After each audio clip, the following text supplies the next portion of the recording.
Welcome to the Drew Yari Show.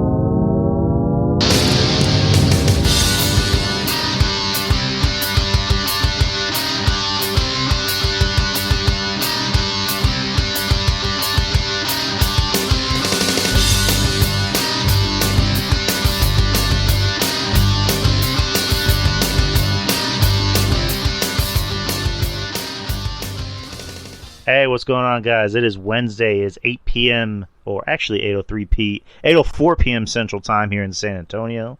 I am Drew. Welcome back to the show, and it's going to be a three-man power trip tonight.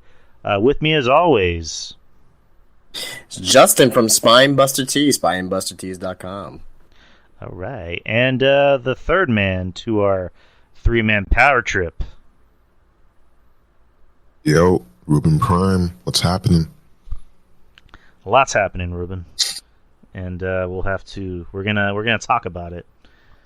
And I noticed Maurice spelled Ruben's name wrong, but that's all right. That's all right. I'll let Ruben get mad about that. That's all right. Everyone spells my name a different way, with an I or without it. It's okay. It doesn't incense you. It's like it's an E. God damn it. My real name people spell wrong, so I get mad at that. That's my first name. Yeah, you're given Christian name, which I know. Yeah. Which I won't say on here. I'll let people will eventually find out what that is. But how are you guys doing tonight? Good, man. Good, man. Busy week at work, but even a busier, I should say, wrestling weekend that we had, and I actually went to an event here locally, a little indie show, so went there on Saturday night after Crown Jewel, so it was pretty fun. What about you, Rube? I've been alright, just keeping busy, keeping my ear to the ground with wrestling. Just been, just taking a break from it, but I've been keeping my ear to it, and it's just been pretty wild elsewhere. But at least I'm here. I'm still ticking. I'm still kicking. I'm just here to talk about some wrestling. All right, and I'm off tomorrow, and the fiance's off tomorrow. So if we gotta go over 3 hours, we gotta go over 3 hours. Which we probably won't go over 4.5 hours like that one time, but we're gonna play it by ear, which is always fun. And Monty, I did get a day off. I got a day off tomorrow. Seeing Black Panther tomorrow, so should be a fun day. All right, there you go. So let's start with Crown Jewel, which happened on Saturday. It was in Riyadh, Saudi Arabia, at Mersul Park. I don't know if I'm pronouncing that right. November 5th, and 8 matches. So 8 matches were on the card. Let's start with the beginning. The first match was Bobby Lashley versus Brock Lesnar in a singles match. Wasn't that shocked that it went on first? Because Brock likes to usually go on first. If he knows he's not the main event, he's like, I just want to go on first and get the fuck out of here. That's usually his shtick, whether he was the champion or not. I mean, there was a WrestleMania where he was the champion and he decided to go on first, since they had Ronda Rousey and Charlotte and Becky go on in the main event. So he's like, fuck it, I'll just be the first match and I'll leave. This match went on first. It was 6 minutes. I guess I'll save my thoughts for later. What do you guys think? Whoever wants to start. I'll just say that this match overall, it started off good. You know what I mean?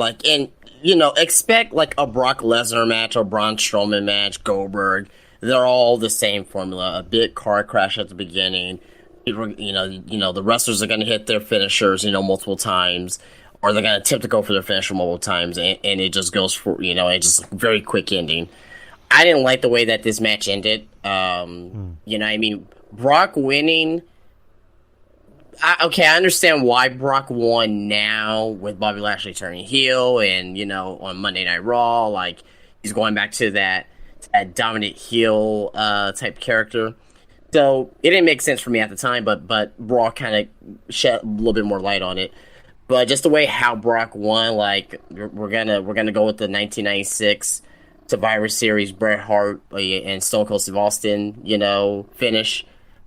Okay, you know, I didn't know Brock was that technical to do something like that, but you know, whatever. I mean, we're not gonna remember this match, you know, 5 months down the road, 7 months down the road, you know, 1 year down the road. We're not gonna remember this match. So, in the grand scheme of things, so it did what it needed to do. It really just gave Brock a win because he hasn't won pretty much all year, believe it or not. And it did for Bobby Lashley, turned him back into a heel, and you know eventually is going to have his program with Seth Rollins. So there you go. I'll save mine for last. Ruben, what'd you think?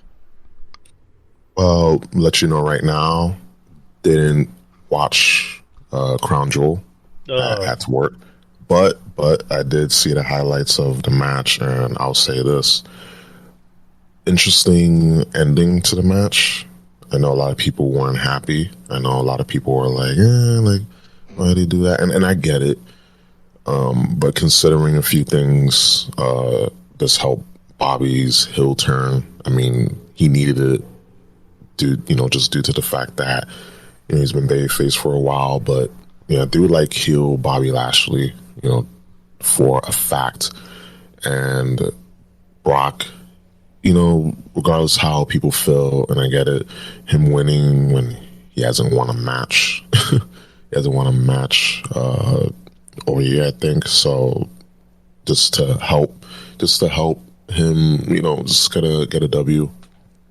And you know, Monday Night Raw, even though Monday Night Raw was like not the greatest, but it did shed some light on the whole Bobby Lashley, you know, thing, and we could be getting Hurt Business back. We could. I mean, I'm hoping.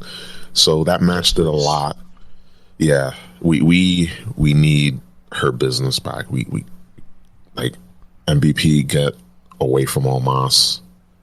This dude's ceiling, that dude's ceiling. He already hit it like so many times. Just separate those two and bring back the Hurt Business. But yeah, like the match was like, just like a lot of people subscribe, just car crash, just quick in and out.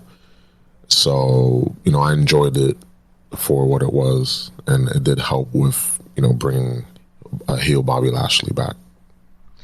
I mean, I actually enjoyed the match up until the ending because it told a good story, and I like the fact that it didn't begin with a lockup, because the whole point of the feud leading up to the match was, you know, it started off with Brock destroying Bobby, and then Bobby getting back at Brock.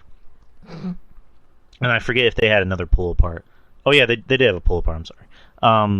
So I like the fact that it wasn't just like, lock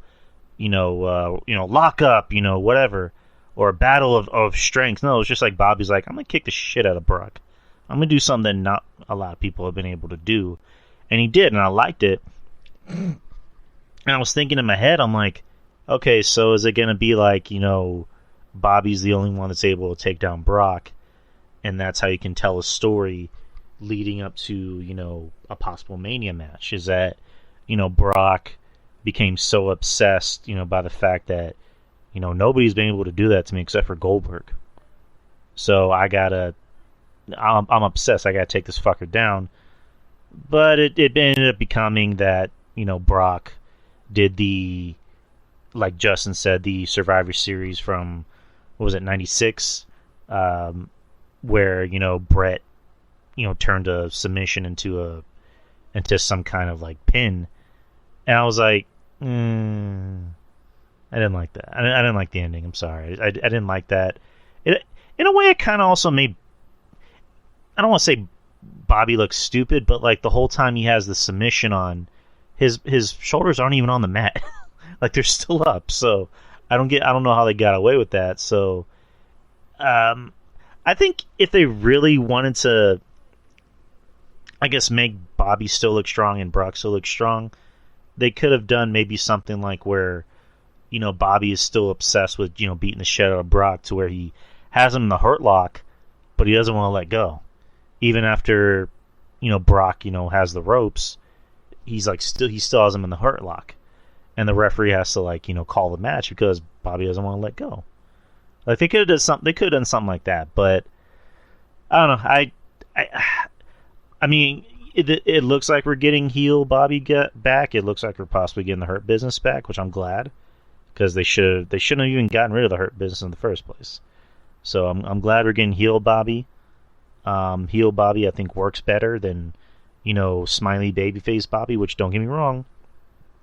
Bobby was putting on some of the best, matches of his career when he was, a face for that short amount of time. But he's better as a heel. He's much better as a heel, and then hopefully they put him back with MVP, and hopefully they form the Hurt Business. So, just glass half full, guys.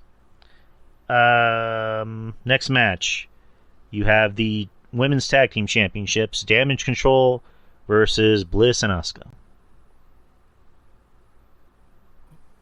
Yeah.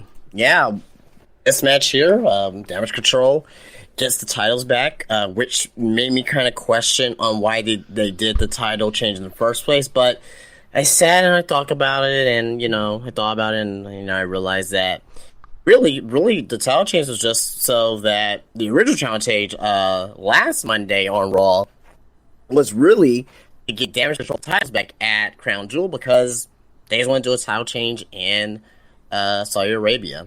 They just wanted to see the women do a tag team title change in Saudi Arabia. So I don't agree with it at all whatsoever, but that's what they did.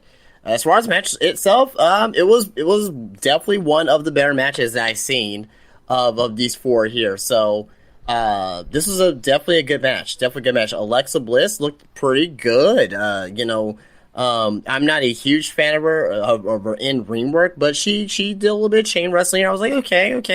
I see that you have that talent. I would like to see more of this. So, but Dakota and Io winning here. I mean, to me, and I mentioned this. And I mentioned this to you last week, Drew, that I see Sasha and Naomi coming back for Survivor Series, right? For the heel team. Well, that's not going to happen anymore. You know what I mean? That's going to, pretty much we're probably going to be looking at Sasha and Naomi maybe, or maybe just Sasha. I don't know. But it doesn't even have to be with Naomi either. You know what I mean? Maybe they'll join the face team. Because the face team's there with the three. They need two more spots.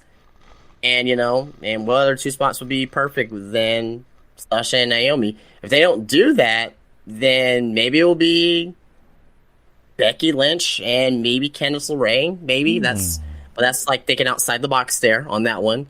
But yeah, I mean, there's a lot of options going into this, but really, we gotta see on who the next challengers is gonna be for the women's tag team championships, because it's really just these two teams right now, and there's no teams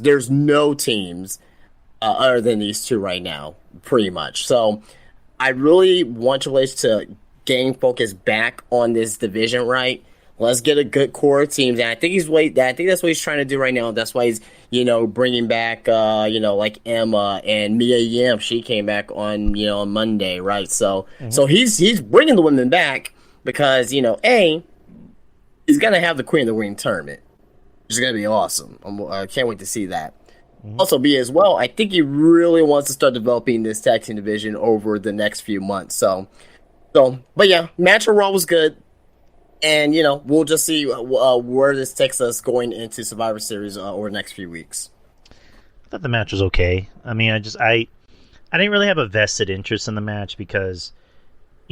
Damage Control, I like Bailey. I mean, I love Bailey. I like Io. Dakota, I can kind of take her or leave her.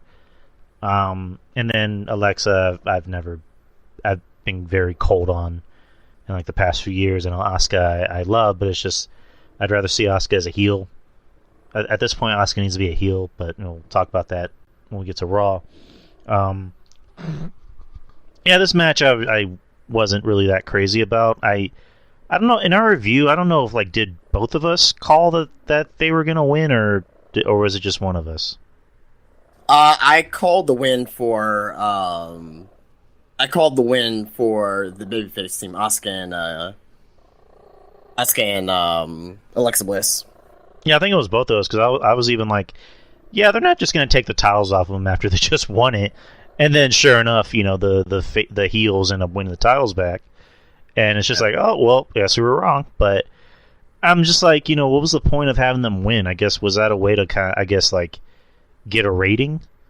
Nothing to do with the rating. It was really for the Saudi, in my opinion, for the Saudi crowd. The Saudi crowd for that title change that happened there. I mean, that's just my opinion, but I could be wrong. I don't know, but the match was okay. I mean, it was what it was. Yeah, Ruben, I know you said you didn't watch the show, but thoughts about, I guess, the results of the match? Yeah, I gotta agree with Justin. It's just to pop the Saudi crowd, to have a title change, and yeah, that was the only title change there for the whole show. So it made sense, and I mean, Asuka and Alexa Bliss as champs, I don't really it doesn't sit well with me. And Asuka should be a heel. I remember that NXT Asuka, just making women tap out, kicking people in the back of the head. That's the Asuka I remember. This current iteration of Asuka, I'm not a fan of, and I'm always be a fan of hers, but just she needs a resurgence, just because she's been very cold, and especially since her return. And I was happy when she came back, but they just straddled her with just random women, and it's not gelling. Her being a babyface isn't gelling. Maybe she doesn't want to be a heel. Maybe she does, and they're just waiting for the right time. But I do hope she eventually becomes a heel. And then, and yeah, as far as the whole Sasha Banks situation, I think she might be with the heels. I think she might be coming in alone, just to have her and Naomi in the whole women's tag team title picture. Just for them to come back when Sasha could do so much more by herself, and Naomi can do so much more by herself.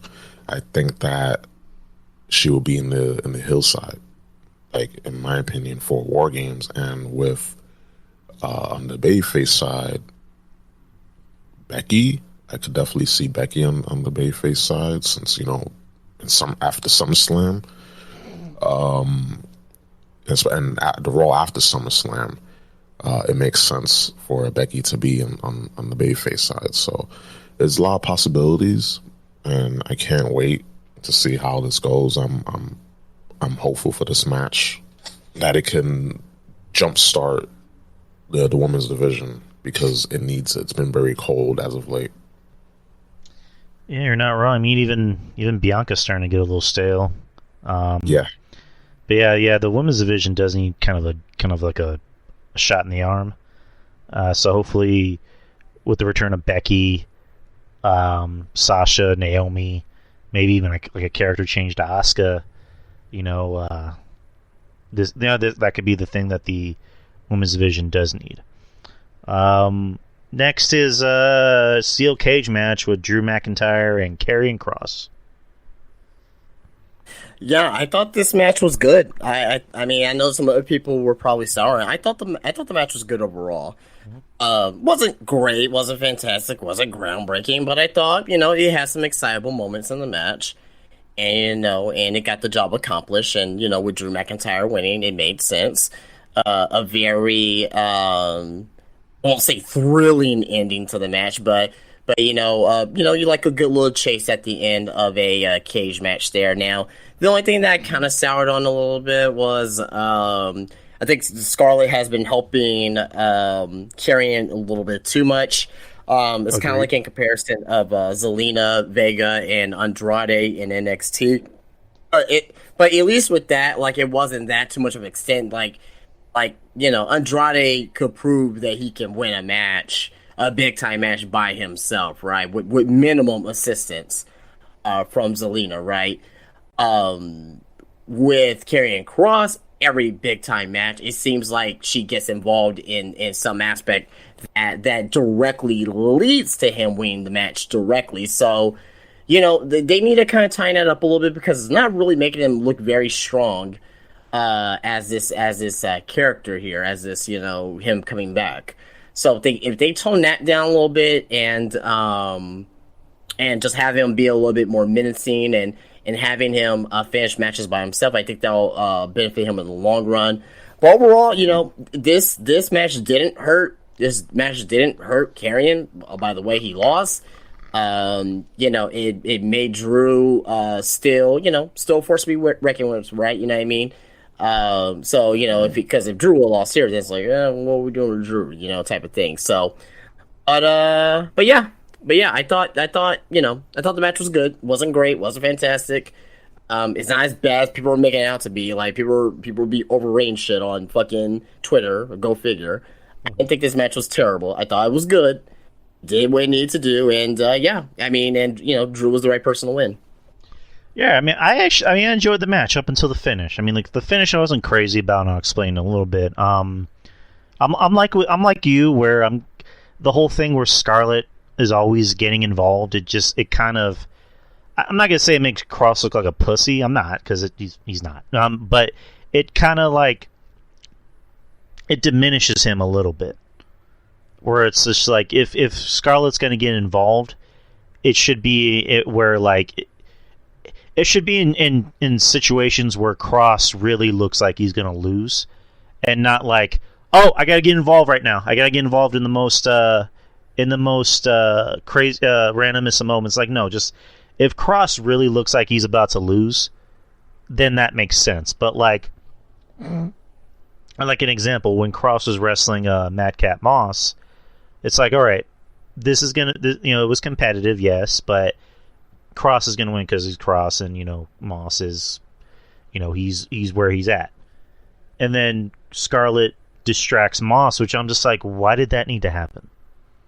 Like, the whole point of the match should have been like Moss, was getting as much offense as he had, but Cross in the end, because he's Cross, he ended up, shutting it down.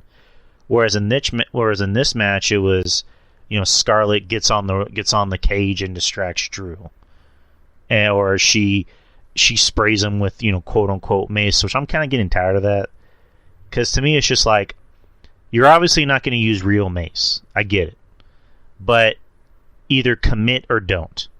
And what I mean by commit is, like, if you're getting sprayed in the eyes with mace, act like you're fucking getting sprayed in the eyes with mace. Because when Scarlett, sprayed Drew in the eyes, he basically just wiped his face and went, oh. He wasn't like rubbing his eyes to make him look red. He wasn't like, doing the whole, where the hell am I? Like, he wasn't, Jean-Claude Van Damme at the end of Bloodsport. He was just like, oh, I can climb the cage, right? like that ending I didn't like, where, Scarlett's like, what are you going to do now, Drew, huh? You can't get out the door. And Drew just looks up and goes, I can climb. So, like, yeah, I mean, yeah, I'm glad Drew won, because Drew, at this point, kind of needed the win because he's been losing a lot lately, and this doesn't hurt Cross because he didn't get pinned or submitted, so, and this leaves the door open for, an eventual third match. So, I mean, I like the match. Was it great? No, but it was good. It did what it needed to do, like Justin said, and it was better than the last match. It was better than the strap match. Again, it's just, they need to minimize Scarlett constantly getting involved, and again, with the with the mace spot. If you're gonna do it, commit. If not, then just don't do it at all. But that's my 2 cents. Ruben, what'd you think?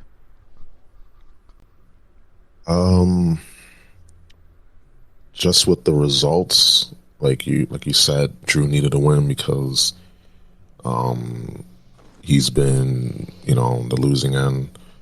But again, the whole thing with Scarlett helping out Drew at first time, second time, I was like, all right. But even like with the match with Madcap Moss, I was like, why is she helping him to win? Like, it's Madcap Moss. It just, when something is overdone, it just kind of makes the person weak. Even though we know Karrion Kross isn't weak, like he can definitely handle himself, but just certain things we can do less of, and way less. And the whole interference thing, it shouldn't be overdone because again, it just makes the person weak, and we don't want that. For anyone, it should be done at the right time. And the whole mace thing, that's just getting overplayed, and to the point that you're not selling it. Yeah, like that's an issue. Like you gotta sell. That's like one of the problems I talk about regarding like wrestlers nowadays not selling. I mean, AEW, but that goes without saying. But at the end of the day, the right guy won in my opinion, but the interference, man, like it's just like, again, like it's just overdone in my opinion. Right. I mean, again, we like Cross. I mean, that's our boy. We support him, but it's just like you look back in NXT. I don't think Scarlett ever got involved in NXT, but then again, it was, look at the crop of talent he had in NXT. She didn't need to get involved in NXT. Right, I was about to say, like, look at the crop of talent. He was wrestling smaller guys like like Finn, like Gargano, like Cole. Well, I mean, I don't yeah, they had that fatal 4-way at that In Your House, but like now he's on the main roster. He's wrestling bigger guys. He's wrestling Drew. He had a match against Moss. So, but still, it's just one of those things of just like, regardless, like, why is Scarlett getting involved so much? Like, it's at the point where I don't want to say it's not making me take Cross seriously, but it's just like, well, Scarlett seems like the only star at this point. Like Cross, they're pushing him like he's a star and they want him to get over, but it's just they're in danger of the fans looking at him the same way they looked at Mark Merrow. And I hate to say that, but it's just like, look what happened to Mark Merrow. He brought in I wouldn't go that far. Let me explain. They bring in Mark Merrow. They bring in his hot-ass wife, Sable. And what happened? Sable got over. Here's what I'm saying, is that they're in danger of eventually that becoming the issue if they're constantly having Scarlett almost be the focal point of the match. You know what I mean? I mean, maybe I'm over exaggerating, but that's just kind of how I see it. And again, this isn't me saying that it's going to end up with Scarlett body slamming Cross on the fucking outside of the ring, and then Steve Austin calling Jim Ross and saying, "So who am I wrestling again next week?" Which that was, if you guys didn't already know, that was a story that Mark Merrow was apparently supposed to wrestle Steve Austin for the title on like an episode of Raw, and then like the week before, he allowed his wife to body slam him on the floor outside the ring, and Steve Austin calls Jim Ross and goes, "So who am I wrestling again next week?" So yeah, not saying that's gonna happen, but I'm just maybe it's a bad comparison, but sorry. Next match, you have the Judgment Day versus the OC in a 6-man tag. This is an okay match. It did what it needed to do. I think we picked the OC because, or maybe I picked the OC because we were saying AJ kind of needed the win, but Judgment Day won because Judgment Day is they're over. We can't deny that they're over. It was a fun match. Michael Cole was just really animated during this match. He was just on fire tonight. Like he was really good. Like just the end of the match, when Judgment Day got the win and Rhea Ripley, like she ends up fucking with AJ so Finn can get the pin, and he just goes, "Someone needs to kick her ass." Like I just thought that was funny as shit. And goes into what happened on Raw the next night, which we'll talk about. But Justin, what'd you think about the match? Good match. Again, to me, there was not one terrible match on this show. That was good. You know what I mean? I thought the OC was gonna win. Because you had House Anderson coming in and AJ coming in, and I thought they would really need the win here, but. Again, Monday Night Raw, they already had a plan on how they were going to proceed forward with the storyline, so... But yeah, I mean, it wasn't anything special, you know what I mean? Michael Cole, saying, someone needs to kick her ass! You know what I mean, for Rhea Ripley, so... good stuff, though. Good stuff in this match. Rhea Ripley has heat, so... And that's what's good about it. I thought it was kind of ballsy because, I was thinking, okay, are they really going to allow a woman to beat up a man in Saudi Arabia? That was kind of my thing. I'm that's going to be pretty ballsy. And I guess she didn't really beat anyone up. She just, yanked AJ off the ring and, cost him the match.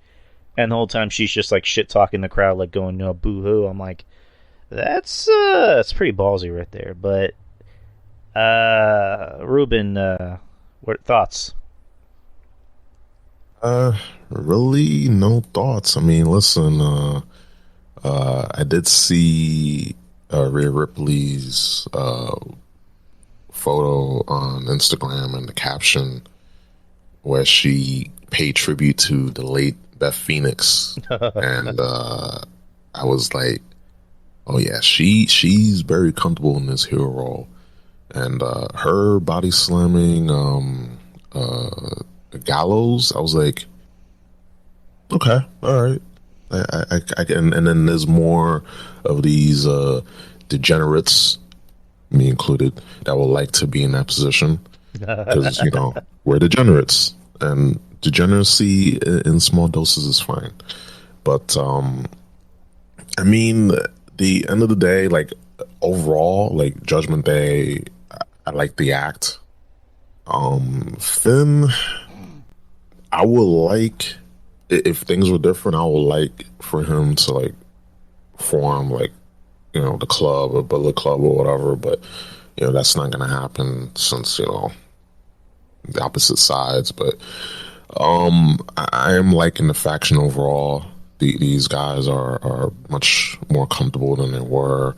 And AJ finally getting the spotlight. I was like, wait a minute, AJ's still in the company? I thought he was injured.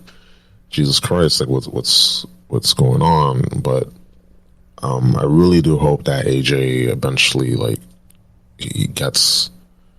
I like AJ. I hope that he does get some sort of big win, because he's been kind of cold with me for just. And everyone knows that he's been kind of cold, so I'm hoping that they warm him up a little bit more with some title contention or something like that. I mean, I love AJ. I've always been an AJ fan. I think at this point, AJ is pretty much gonna be where he's gonna be, and I think he knows that because he's basically he's gonna be the guy that puts over the other guy, which. I kind of hope AJ gets another run, at least maybe one more title run, because he's fucking AJ. I mean, AJ should be the Shawn Michaels, towards when Shawn Michaels was in that last run, those last few years of his run, where he's in more of a prominent role on the show, but he's not just a glorified jobber. And at this point, AJ is basically just a glorified. I don't want to say, I'll kind of let me kind of bring that back. I don't want to say he's a glorified jobber, but he's he's basically just, I'm going to put over whoever you want me to put over. But I kind of wish he was in more of a prominent role in the show, if you know what I mean. But yeah, Judgment Day, I like it. It's over. Rhea she's much better as a heel. I never want to see her as a face again, which eventually she's going to be a face because she's more comfortable as a heel. And the more over she gets, she's going to eventually be a face. Damian Priest, I think, is a beast. And Yes. I'm glad he's getting more time, and I hope glass half full. This is his way of becoming an over babyface, or maybe even an over heel. He's much better as a heel because he just looks like a heel, and his laugh, like he just has that like heel laugh, because it also helps that he has a deep ass voice. I mean, kind of like Ruben's, not as deep, not as sexy as Ruben's, but almost as sexy. But he. Thank you. You're welcome. He has that really deep voice and just that kind of maniacal laugh. Like, I remember I had Raw on, and Betty was in the kitchen, and he just laughs. He does the whole laugh, and Betty's like, "Who the fuck was that?" Like, what the fuck was that laugh? So he has that real evil, comic book villain laugh. Dominic, you know what? I'm gonna eat crow. I'm gonna give credit where credit is due. He's doing a good job in this role because he's getting that heel heat. And I know Jeff Littman's going to hear this and, complain about it to me later, which, too damn bad, Jeff. But he's doing a good job in this heel role because he's basically just the sniveling weasel. And I think being with Judgment Day has done him more favors than him when he was with his dad. Because Agreed. When he was with his dad, my biggest complaint was that he was trying to wrestle too much like his dad, which he shouldn't because he's bigger than his dad. He should try to, wrestle on his own, or, dare I say, try to wrestle like his quote-unquote real dad, Eddie. I say that as a joke, but also not as a joke. So him being with Finn and, Rhea and Damian has, I'm assuming they're helping him, perfect his craft in the ring. And it looks like Dominic is getting, slowly but surely getting better in the ring. And also Finn, I love Finn. I don't love Finn in Judgment Day. I'm sorry. Like, it'd be much more interesting if he joined up with, AJ and, the OC to reform that, their own Bullet Club. Because, the whole point of Judgment Day is, like, I guess it's more about, like, they're very grimy. They have a very grimy look to them. Whereas Finn was legit a fucking Armani underwear model. Like, it doesn't fit. He's too much of a pretty boy. And, I know with Dominic, his whole thing was, it fits. Like, his storyline was like, my real dad didn't want me, and then he gave me to Ray, and then Ray, treated me like shit. He chose, Edge over me, so fuck him. Like, that's good. Whereas Finn is like, what's his biggest gripe with life? Like, what is it? Amazon ran out of my Legos. What? Like, what's, like, whatever. But again, love Finn. It's just he's in the wrong role, in my opinion. I'm sorry, but let me ask this: like, so if you get rid of Finn, who would you replace him with? Or would you replace him at all? You know what? I'm gonna be bold. I'm gonna say Cross. Cross or Braun. Those are some interesting choices. Or, hear me out. If he's not already doing this storyline, that he's doing right now, I would say Bray. Bray, I think, would be the perfect choice.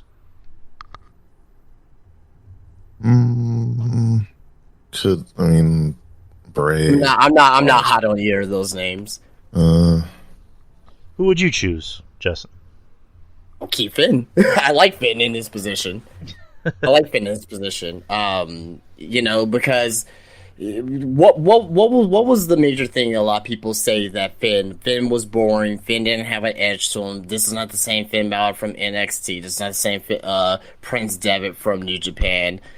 This is the closest that we have gotten to Fergal Devitt, Prince Devitt from New Japan in this current role right now. Still a little bit far off from that, but that's the closest that we're seeing with that, and I think he's doing a good job in the role given. It was a death spot at first with Vince McMahon, and when Vince left, they kind of let them become on their own, and it was a snowball going downhill, and look at them now.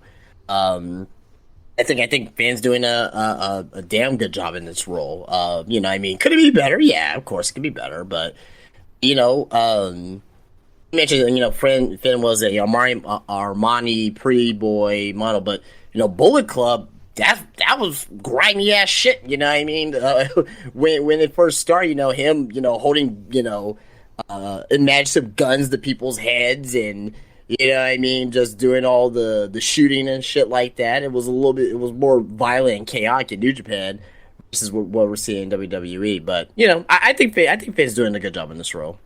I mean, here's the thing. I like Finn as a heel. Like Finn's heel work in NXT, I actually liked because he showed that he had a personality. He can talk shit, and he can work and can be a little bit more aggressive. Like him and Judgment Day is just I don't know. It's just I'm not saying I hate it. I'm just saying like I don't know. Like if you can swap anybody out that could maybe fill that role a little better. Like as far as like the whole point of the group is that we're grimy, we're dark, we're edgy. Right. And with Finn, it's just like, I'm not sure if you fit the role. So, I don't know. That's just my opinion. Next is Braun Strowman versus Omos. Yeah, I like this match. Well, let me say, I won't say I like this match, but I said this when the match was over. That was the best match that they could put on. Which ended up being a passable match. Right. I said this a couple times before. Omos, he has personality if you let him show his personality. He was talking shit during the match. That's what I want to see. I seen this guy outside of WWE, and this guy has a good personality. Like, just watch him on fucking Up, Down if you have the time. Like, go watch 3 minutes of him on there. You'll get more personality out of him than you ever seen him on TV. So he has a personality. Actually, the match itself, the work that he did was probably some of the best work I've seen him done. Again, not great. What else are you expecting from Omos? He's not going to go out there and wrestle like Kurt Angle or Bryan Danielson or Heyman Adam Page or Kenny Omega. He's not going to do that. He's a giant. He's an attraction. So for what he did here, I thought he did a decent job. Braun made this match. I think he was the reason why he made this match as good as it was, right? Very impressive of him picking up almost for that power slam. It wasn't like a Bill Goldberg jackhammer to Reese in WCW where he picked him up for like half a second to do the jackhammer. No, he actually picked him up, held him, and did the power slam, and and got the 1, 2, 3. So, but again, match was short, didn't need to be over 10 minutes. It was about I think it was about like 5 to 7 minutes long, and it did what it needed to do, for this attraction match. Again, this was an attraction match in Saudi Arabia. I thought this was a passable match. I thought they both did a good job. It was a fun match. I actually enjoyed it. Almost, he was doing a lot of shit talking in this match, and I loved it. Like the whole time he's like, get your ass up. He's just shit talking Braun. I'm like, okay, all right. Like it's he's like you gonna get this work. You gonna get this work. And like again, like okay, that's okay. I'm like, when I was here, I was like, okay, that's the almost I'm hearing on fucking on Up, Down with Xavier Woods and them talking shit to each other while playing pool or whatever. You know what I mean? So yeah, right. And it's just like you said, like it's kind of like with Big E, a long time ago, where people swearing up and down Big E has a personality, just let him be him. And, because before that, he came on the main roster and he was just the stoic bodyguard. And it's just like, all right, what else can this guy do besides, look mean? And then, he joins New Day and he has a personality, so that worked. With Omos, it's like, I want to see more of that Omos. I want to see the shit-talking giant. I don't want to see big stoic giant. We have plenty of those. Like, I want to see, shit-talking giant, and hopefully we get more of that with Omos. Again, the match was fun. It was an attraction that we knew that going in, and Braun got the win, of course, because they want to put over Braun, and Braun's Braun, he's over, and again, it was a fun match. That's really all. That's really all you need to say. Everything happened that needed to happen, and again, hopefully, glass half full coming from this is that we get to see more of Omos. And I know last week we did our BUSFLIP, and I'm like, Omos probably needs to leave. And I changed my mind after watching this match. I'm like, all right, this is the Omos I want to see. I want to see more of this. Ruben, thoughts? I mean, this match got a lot of praise from people because, with a lot of big man matches, especially with Omos, they are less to be desired, but the fact that they was able to put on a good match was shocking, but not as shocking as when Braun went on Twitter and said what he said. I was just like, this just insecurities a bitch, and that's what happens when people are so insecure with themselves. Even when they get a compliment, they always have to spin something negative. So it's like you just had something, you did something good. You had an amazing match, and nope, it didn't matter because some way this guy just had to make an ass of himself, which is not hard when you're Braun Strowman at the end of the day. Mm-hmm. And people are talking about that more than the match itself, because the match wasn't bad. Like it was passable, like you guys were saying, but it's like, holy shit, like less is more. Less is more.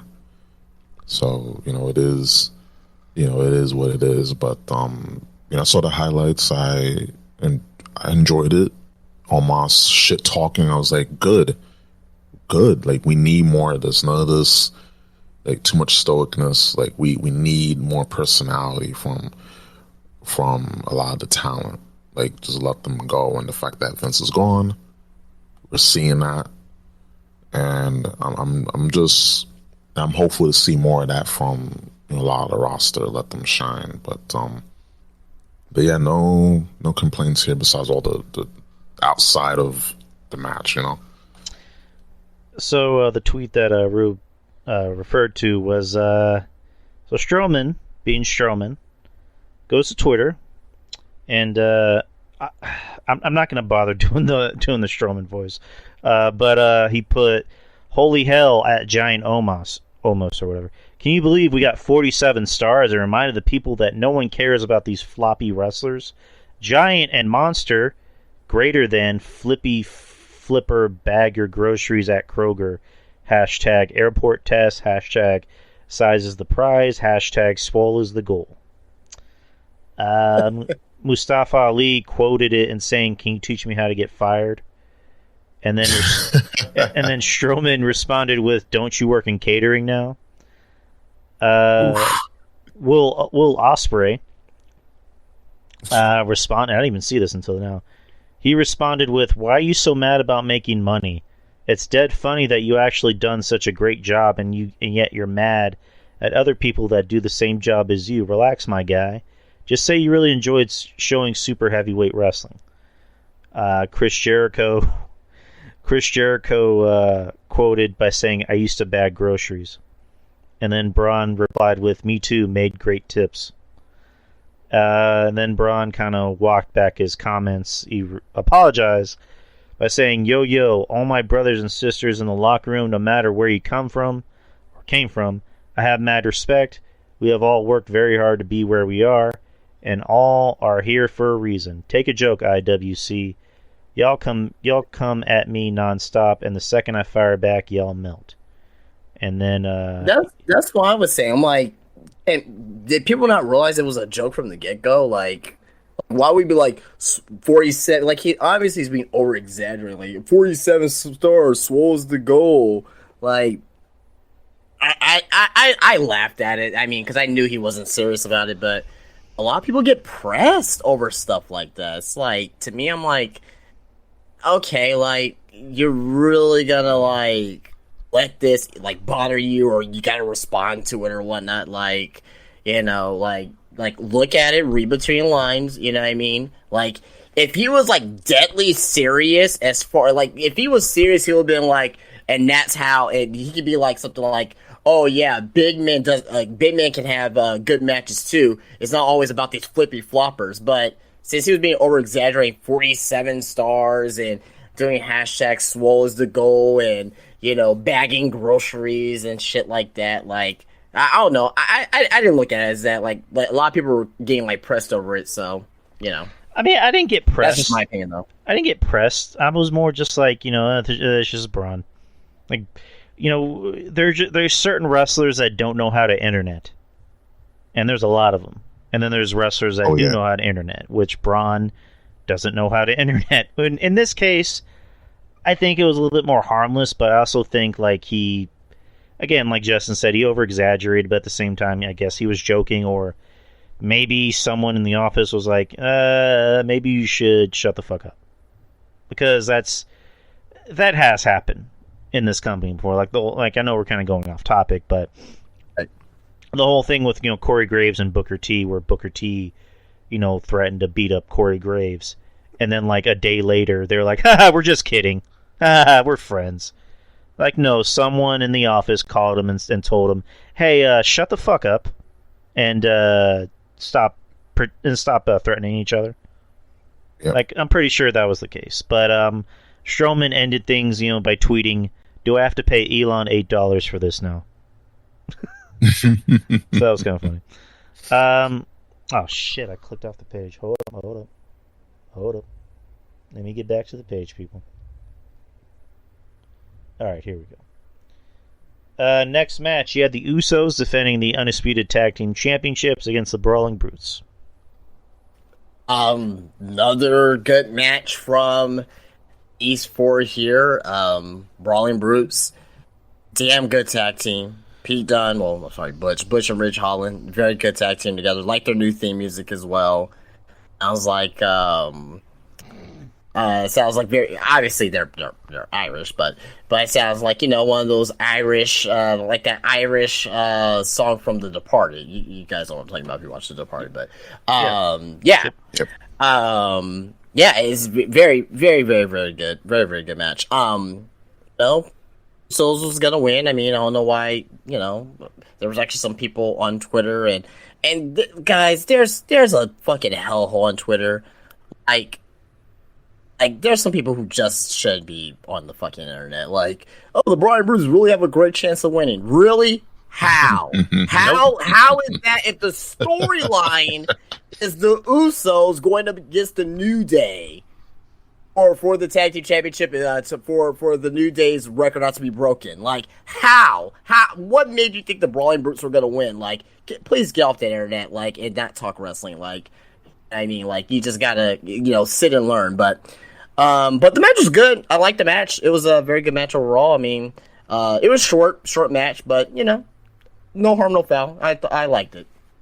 Yeah, it was a fun match. It was good. I mean, because again, the Usos are the Usos. They're, to me, the best tag team in wrestling today, you know, bar none. And the Brawling Brutes, they're good. You know, I like Pete Dunne better as Butch, you know, more so than I liked him as Pete Dunne in NXT. You know, I was never the biggest Pete Dunne fan. Now I like him better as Butch. Ridge Holland, I think, has improved. He's working more like a big guy. He's perfected his moves. And you know, just the unfair, you know, negativity, you know, thrown at him because of what happened to Big E. And granted, yeah, that sucked. And, you know, Big E, you know, is moving his hips a lot better. So he looks like he's getting back into Big E form. And, you know, Big E squashed it. Like he said, hey, I talked to Ridge. Ridge called me after that happened, and we're good now. So, you know, if Big E can forgive him, why can't we? But anyways, Ridge is in he's improved. Is he lighting the world on fire? No, he just needs to work like a big guy, and he's doing a good job. So this match was fun. Again, there's no chance in hell that the Brawling Brutes are going to win this. Like, come on. I mean, the whole storyline going into this Friday is, the New Day have their record intact, and, the Usos are creating a record. So the Usos are obviously going to win on Friday. So, yeah, this match was fun.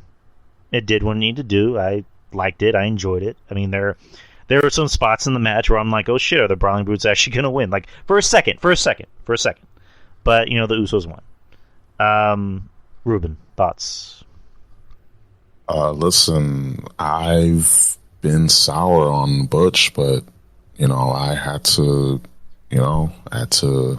eat my words and drizzle it with some, I guess, hot sauce. I don't know, but gotta eat him because he's been very entertaining, and just things like that take time. New gimmicks. We gotta warm up to them and understand, like,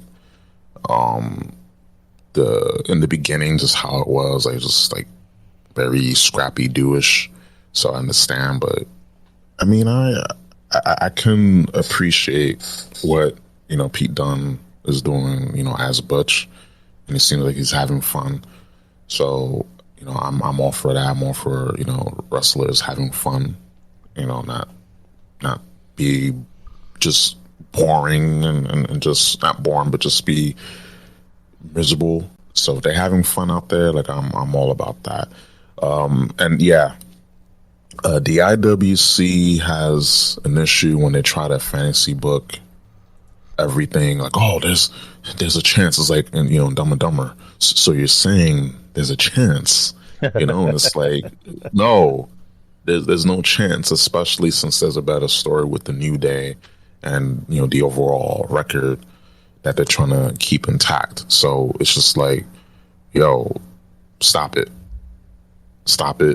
Go outside, breathe, just breathe in the clean as city air can be air, because all this fancy booking is just ridiculous. But they need to focus on getting some bitches. That's what they need to do.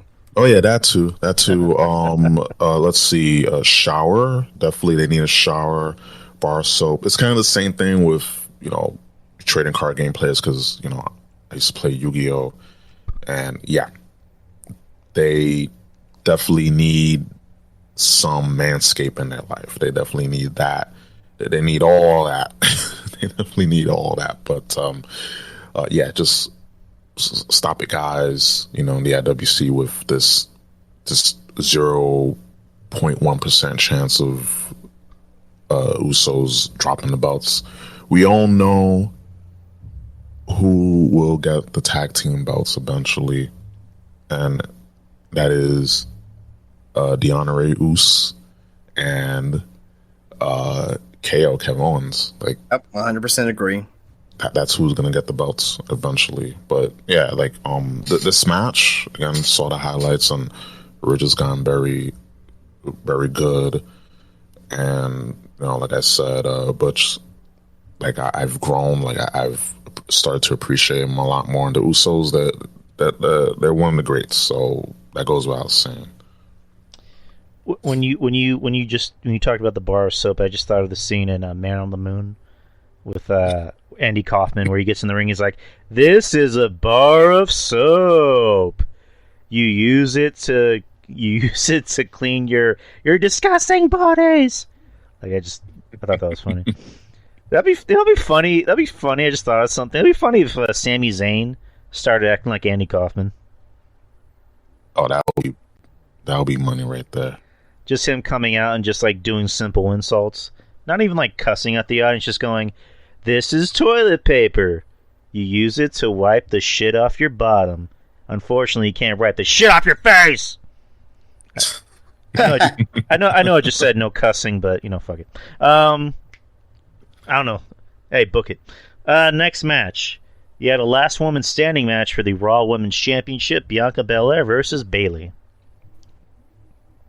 very good match. Very good match. I would say almost great. Very innovative spots. You had the AEW spot with the golf cart, almost, well, kind of, sort of, almost, but it just kind of reminded me of Sammy Guevara getting hit by the fucking golf cart a couple of times. But regardless, though, these ladies work hard here. Again, as I mentioned, Bianca, she's not gonna lose this title until we get to fucking WrestleMania because Charlotte Flair is waiting for her. You know what I mean? Charlotte Flair's waiting for her, and that's going to be your title match at WrestleMania. But regardless of all that, very innovative ending to a last. I don't know, and just please correct me if I'm wrong. We'll always call it a last man standing match for the women. Is it a last woman standing match, or did they finally change it for this match? Because a lot of times it was just known as a last man standing match for the women, but it should always be called a last woman standing match. But I digress. Great match, good to great match, and the right person won. And this is not over because this is gonna go into War Games, and Team Damage Control is gonna win. Team Damage Control is gonna win because this is how Bayley's gonna win the feud per se, and it's gonna keep her looking strong going into the Royal Rumble. So. But, I enjoyed this match.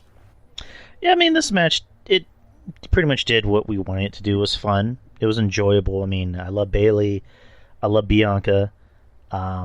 Just seeing them just beat the shit out of each other was fun. Kind of sidebar, am I the only one that noticed boos whenever you saw one of them driving the golf cart? I don't know. It's like the whole thing about Saudi Arabia, women drivers. Like I don't know. Just whatever. Oh, I that was well far from my mind. I don't know. It's like boo, women drivers. Like no, never mind. But it's a legit thing. But no, it was fun. The golf cart spot was fun, especially Bianca, kicking Bayley out of the golf cart. And just and the ending was, the ending was creative. I'll give them that because it was like, we need to think of a way that, it makes it look like, Bayley can't get out, and Bayley legit couldn't get out. Like there's no way nobody could get out of that. So it was an innovative ending, and this match is going to continue. I mean, this feud is going to continue at War Games, which they announced it would. And I like seeing these two work together. These two have good chemistry. I don't want to say it's criticism, but the only thing I didn't notice was like why didn't Damage Control come out? Like I don't know why they didn't come out to help Bayley, but they were celebrating the back. I guess. But anyways, fun match. Ruben, your thoughts? Yeah, the golf cart spot was pretty funny. And these two ladies can always put on a good match, so that goes without saying. And yeah, like I was kind of expecting Bianca to, have Bianca lose the strap, but I mean, since they already had one title change on the whole show, there wasn't going to be another one. Like, I think that's just the thing with these shows, only like one title change. So when I saw, Bianca retained, I was like, okay, that makes sense. But I think down the line, this, like, the overall feud, Becky, thinking about Becky, Bayley and her team will win at War Games, at Survivor Series War Games. But a match that I'm looking forward to is Rhea Ripley and Bianca Belair. I think she'll be the one to take the strap off of Bianca. I really think so, because Bayley, I think she cares. She cares about the younger talent, so she's not gonna just be champion unless it's a reason for her to be champion. So we just gotta wait and see. But I really like to see Rhea and Bianca go at it. I agree. I think Rhea and Bianca, obviously that's gonna be a title feud. My only thing is that there's a big old, elephant in the room named Beth Phoenix, and that's kind of bad to say because she's not big, but you know what I mean. Yeah. I don't see Rhea winning the title. If we see Beth Phoenix before that match happens, then okay, maybe Rhea has a good chance of winning. But if we do not see Beth Phoenix before that match happens, best believe that Beth Phoenix is going to get involved and screw Rhea out of that title. Well, no, easy fix. Here's what you can do. Have Beth show up at the Rumble, and then Beth just comes out not even to win, but just to fuck with Rhea, and she ends up eliminating Rhea and herself at the same time, and that's how you set up a Mania match with Rhea and Beth, and then later on down the line, that's when you can do Rhea and Bianca at like SummerSlam. So you're saying if Rhea and Bianca feud with each other, right? Mm-hmm. You're saying it's gonna be next year, not between now and the Rumble. Well, I mean, like if like what you're saying is that possibly we're gonna get Charlotte and Bianca at WrestleMania as a way to really solidify Bianca. I think that makes sense because it's just like, Rhea and Bianca should be a Mania match, but like, they don't just want to gloss over the fact that, Beth is here, that, Beth still wants revenge. So, and also I think if Beth were to interfere and cost Rhea the match, I think that would kind of leave a sour taste in people's mouths because people actually do like Rhea. Even though Rhea is good at being a heel and she can, garner that heel heat, there's still people that like her. So it's gonna make the people not like Beth. So you want that match to be at Mania, and then once Rhea is done with Beth, she can move on to Bianca at possibly SummerSlam. So that's just how I see it. And then next we had a promo from Bray Wyatt. Bray Wyatt comes out, and okay. Here I'm gonna maybe be the bad guy in this. At this point I'm kind of not enjoying the Bray Wyatt thing, and I get where they're going. Is they want to do, Bray Wyatt versus his personalities. And Justin's saying he thinks his connection dropped. Justin, you there? Hold on. Justin, if you can hear me, just get out and then come back in. So let me just get Justin back in real quick. Hold up.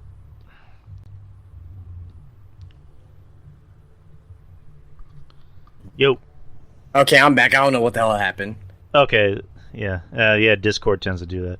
But what I was saying about Bray, because this segment came up, which I get where they're going. They're doing the Bray versus his personalities, and clearly one of those personalities, if it's not, Uncle Howdy, is Bo. I'm just not feeling this personally, because here's what I noticed during this promo is that the fans were actually liking it more when Bray was being a human, when he was being a human being and saying, I'm a human being and, nobody loves me. And the crowd was cheering him, and he was like, but, nobody should love me, I don't deserve your love. Like, it's just like, dude, at this point, you're much more interesting as just a real human being than being the spooky supernatural man. So I'm not feeling it. I'm already starting to get bored with, the build-up, because I already know where it's going. I mean, I'd rather Bray just be Bray. Just be a human. Be a human being. Do something different for once. Because I liked that promo when he came back and he was just a real person. And then it ended with, the supernatural stuff. I'm like, just let Bray be Bray. But what do you guys think about the promo or the whole Bray thing to begin with? I mean, I like that. I like where this is going. Question: how much mileage would Bray get as a regular human versus this Wyatt 6? Because I think that Bray as a human, putting that quotations as a human, will only go so far. It has a shorter ceiling. I think that's why it's 6, and we don't even know exactly what this all is as of yet. We're gonna have SmackDown this Friday. Maybe we'll see something, going into Survivor Series. I don't know, but he's unraveling this bit by bit, piece by piece, piece by piece, piece by piece. So I'm just sitting along for this story here and just kind of see where it's going. Bray's been back for what, about a month now. You know what I mean? And we're getting a little bit of hints here and there, here and there, here and there. So to me, I enjoy this long storytelling, long build up or whatnot, right? So, and at the end of the day, that this has an end game here.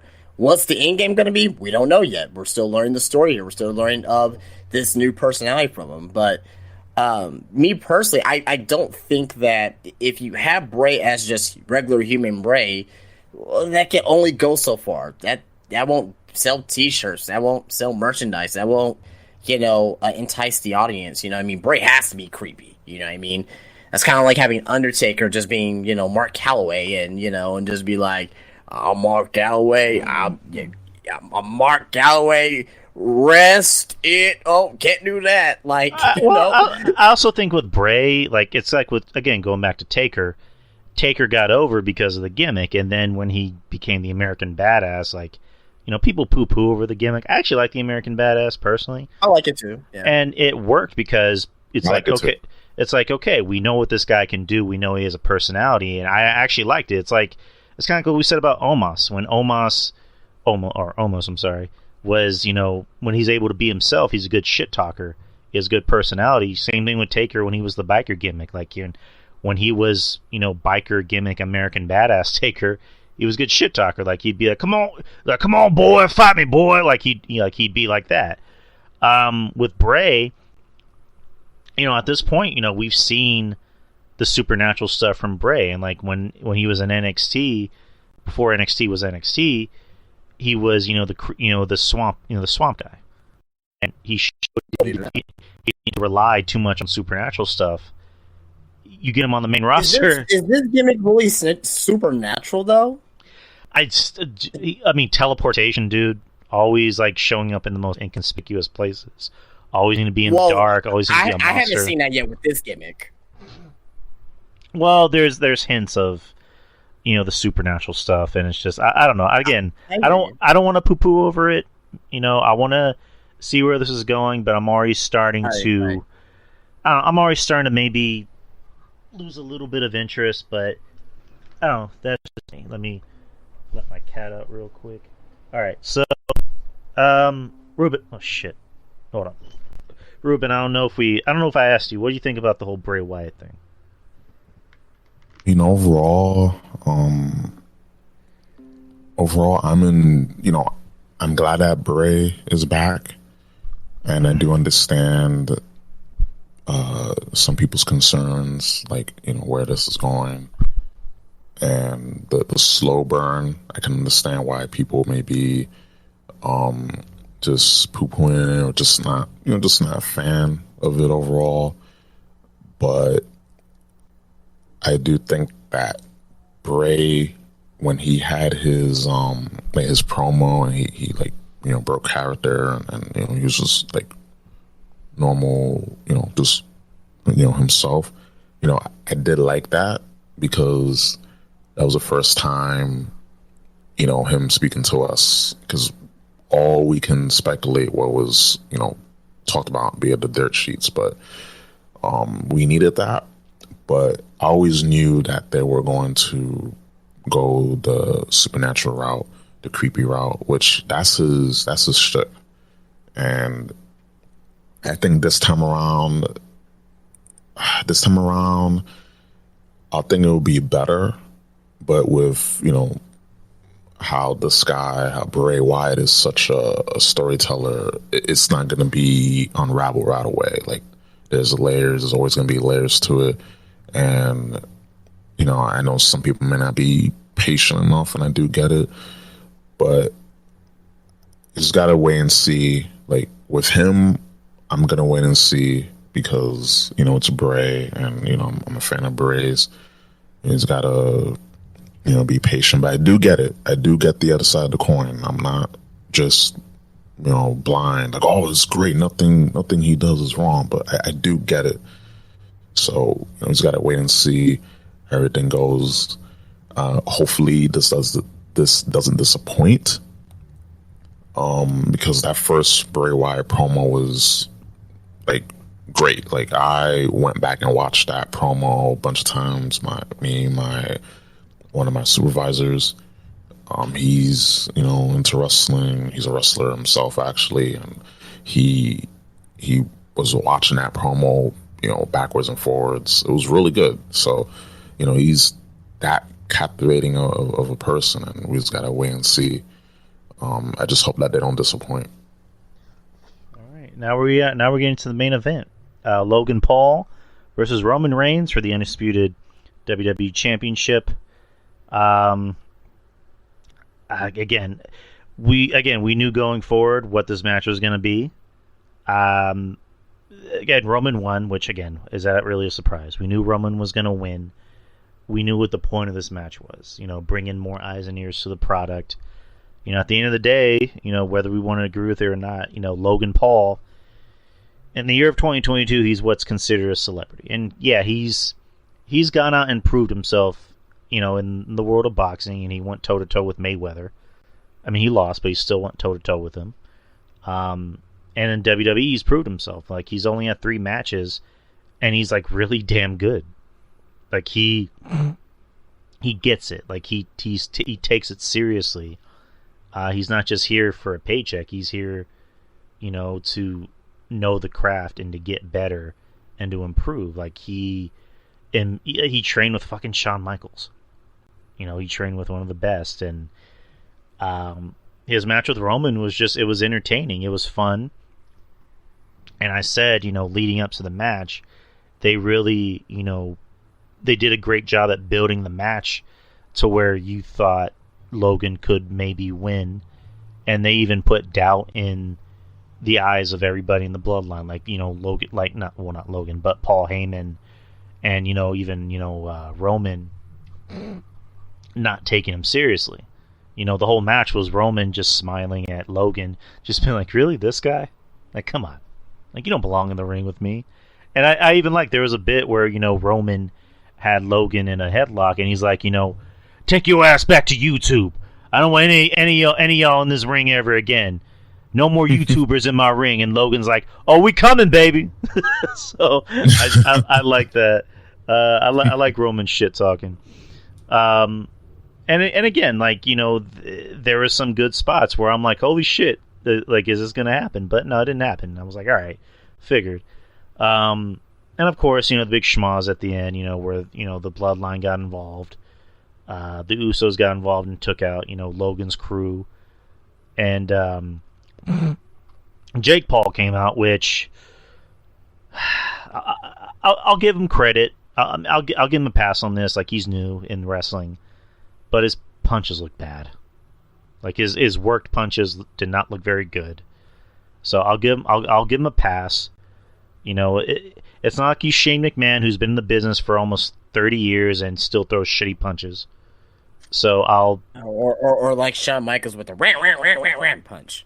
Okay, yeah, I'll give Jake a pass on that. I'll give Jake a pass, and then Solo comes out and blah, blah blah, and then Roman wins the match. So again, it was a fun match. I enjoyed it. I thought to me it was the best match of the night. And again, Logan's really goddamn good. And after the match, he revealed that I think he was hurt going into the match. Or no, he got hurt during the match. I'm sorry. He got hurt during the match. Torn ACL, MCL, and then a meniscus injury. So he's going to be out for a while. But good on Logan. Good match. What'd you think, man? I thought this match was awesome. Great match. This is the best Roman match in all of 2022, in my opinion. Probably the best Roman match maybe since last year's Mania, the Triple Threat. Like, this was a damn good match. And for the people out there who still hate Logan Paul, like, Get over it. Get over it. He clearly loves what he's doing. He clearly has a passion for this. He clearly is taking this very seriously. He clearly wants to learn. He clearly wants to be great. How can you hate on that? Yeah. How can you hate on that? You know what I mean? And I'm one of those guys like, oh man, the Paul's not even at that, but like even before then, like, I'm a YouTuber, gaming YouTuber or whatnot, and I had to look at certain channels how to build thumbnails and titles and things of that nature, and the Paul brothers was one of the things that I did. And I watched some of their videos. Like, there was some stupid shit that they were doing, like the suicide forest with Logan Paul and Jake Paul just doing stupid shit in the home before he even became a boxer and all that. But Logan Paul, like, and I said this last week, like Logan Paul, he's not really that bad of a person. I'm sure he could be annoying, right? Like some people, like, just look at him like he's not even that bad of a guy. Like he just likes to have fun, and yeah, he does stupid shit, but like we're acting like we never done stupid shit before in our lives either. So, well, but, I mean, did we go into a Japanese suicide? I just mentioned that. I just mentioned that portion right there. Right. Okay. But even at that, even at that too, is like we all done stupid shit before, right? Maybe to not that extent in it, that extreme, but we all done stupid shit. We're not saints, right?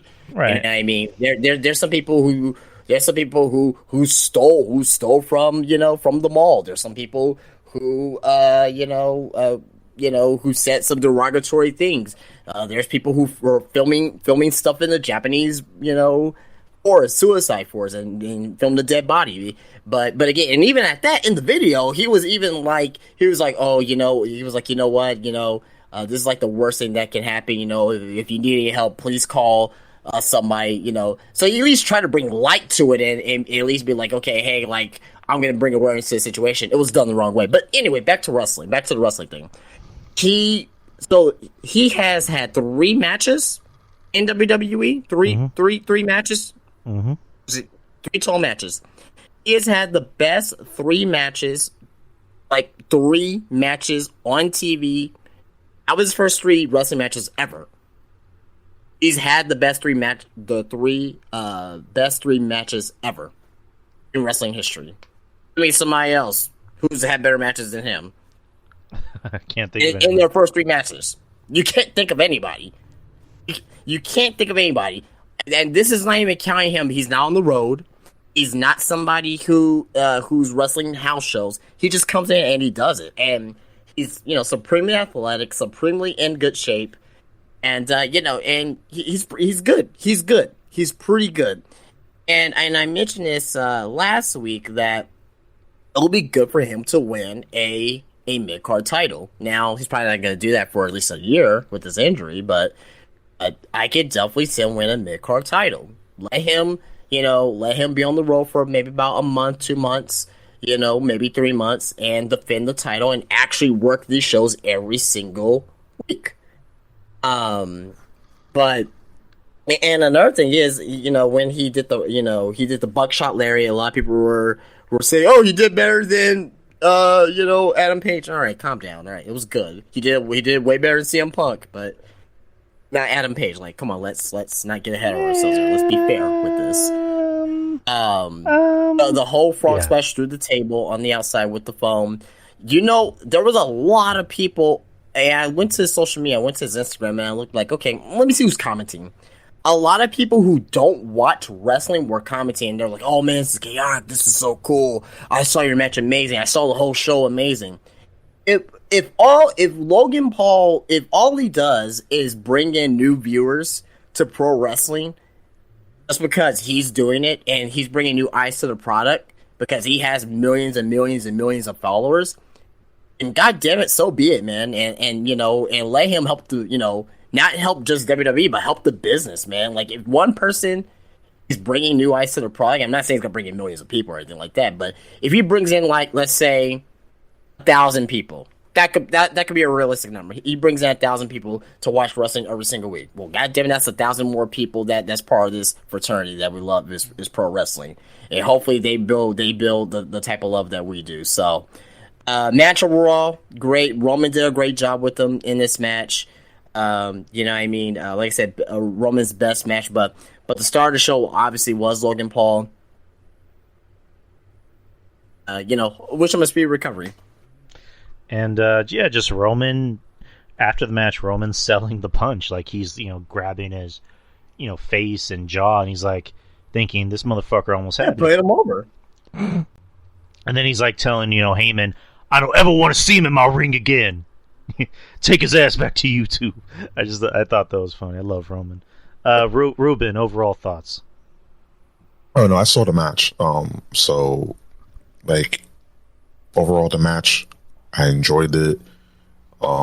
Even my supervisor that doesn't like Logan Paul, he gave him his props, and we all knew he wasn't winning. But there was a moment when we thought, what if he could win? Like that moment was it was a glimmer, but I do miss that in wrestling when there's some things are unpredictable and you have that moment of that moment of disbelief, and I like that about wrestling, the unpredictability, the twists and turns. That's what makes a good story, and that's what makes good wrestling.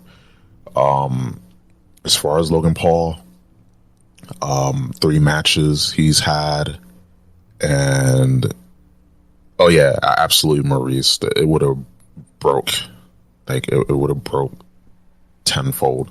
But as far as Logan Paul, him having 3 matches, and they were all good, especially this one, I think it was just the best out of the 3. I agree with Justin. He's just the guy that likes to have fun. And yeah, we all done stupid shit. Yeah, we dabble into degeneracy. Let's not act like, again, different levels of it, but let's not act like we're all saints here. And I think that's just people projecting their own insecurities, their own issues, their own insecurities onto another person because he's well known, he's famous, blah, blah, blah. Who cares? Like, he's living his life. That's all good and gravy. But let's not pretend like we're all good guys, like we're all saints, like we all done some bad things, said some things we weren't supposed to say, and let's not pretend we're not degenerates, because again, like, we have a little bit inside of us, and there's nothing wrong with that. But at the end of the day, he's human.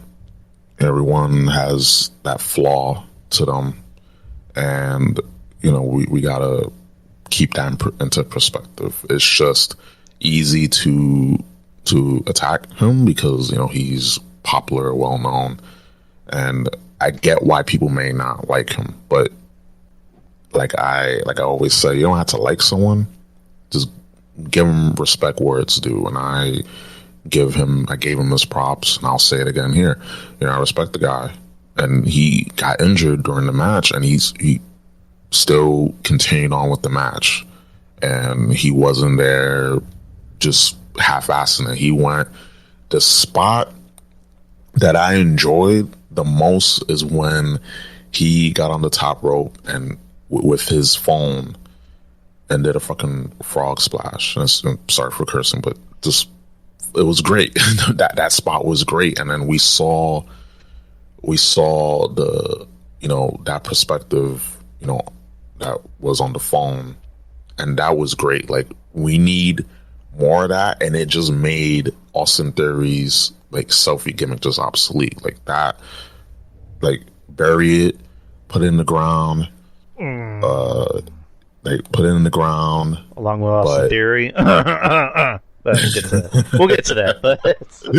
But yeah, we're gonna get to that. But it was overall great match. Props to him. Him and Roman. Can't forget about Roman because Logan Paul didn't go in this match by himself. Again, like, this is the best Roman match all year. It got people talking. It got people going back and watching the highlights. That spot, and yeah, the smiles at the end. I was like, yeah, it was gonna happen. It was going to happen. Not let's not pretend. Oh, it's not gonna.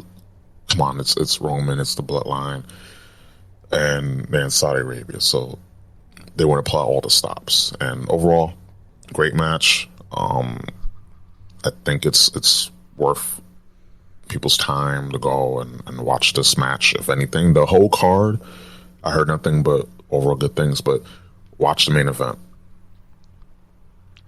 Yeah, I think I want to watch. I want to watch the main event right now. I'll watch it. I'll watch it tomorrow, maybe later. But yeah, that was Crown Jewel. That was our review. So let's kind of skim through all a little bit. We've already kind of talked about some points. Mia Yim is back, and now she's with the OC. So now they solved a Rio problem. So good for Mia Yim. What else happened? We'll get to like the big talking point towards the end, but we're just trying to think of what else happened on the show. That was 24/7 title gone away, throwing the garbage. Get the fuck out of here. Good. God. Fucking good. So one thing I did want to mention, and I mentioned earlier with the the people on Twitter and say, oh well, I think the Bowling Brutes have a chance to win. There are actual people who are sad the 24/7 title has gone away and that you screwed over Dana Brooke. Okay, look, Dana Botch. All right, look. Okay. Oh Lord, this is not like a Matt Kemp situation last week, but the 24/7 title, what does it do? Nothing. Nada. What has it done? Nothing. Nada. It didn't add to the show. It didn't, it wasn't any prominent feuds from it. It wasn't used on pay-per-views much at all. I mean, you had your comedy segments, but it wasn't used as a serious title. Why have it in your company? Now, I would say this. Maybe they could have changed the 24/7 title into a women's mid-card title. Would have been game for that. I would have been cool with that. They didn't do that, and that's probably not the direction that Triple H wants to go in at this particular point in time. Get rid of the title. There's no reason to have it whatsoever. It sucks. It's not there was nothing good. There was nothing entertaining about it. There was nothing, you could have done these same segments without a title. Could have had, R-Truth and Akira Tozawa do all these wacky things and, backstage. Just make it regular comedy segments. You didn't have to put a title with it. It sucks.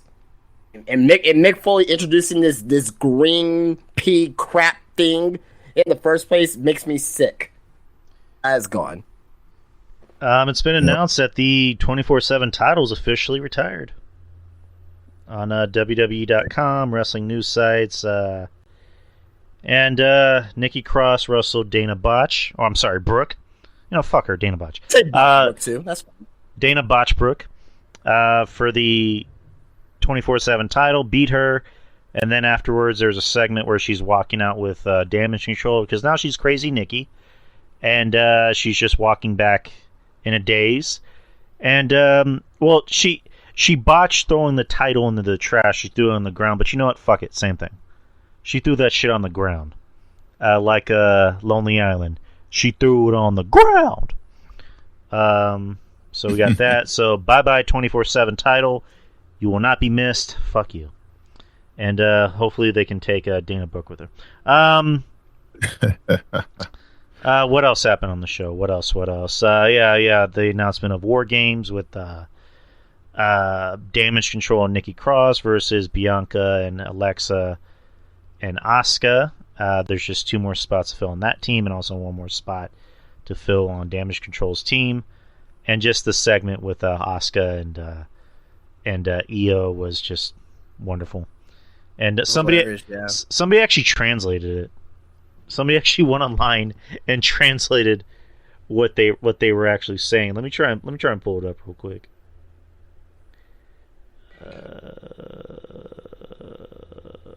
Let me see if I can find it. And where the hell is it? Hold on.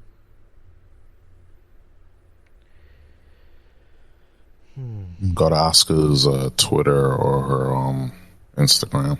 I actually shared it on my Facebook because somebody put it on Facebook. Oh, here we go.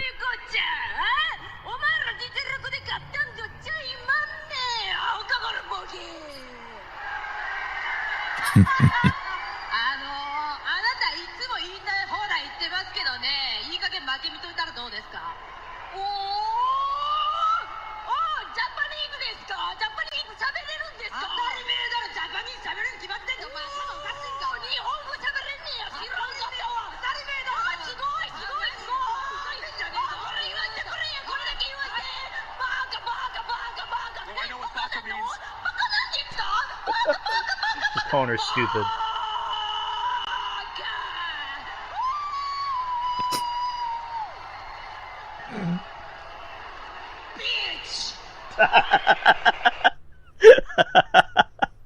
Oh, that was wonderful. I love those two. I need to see those two work together like all the time.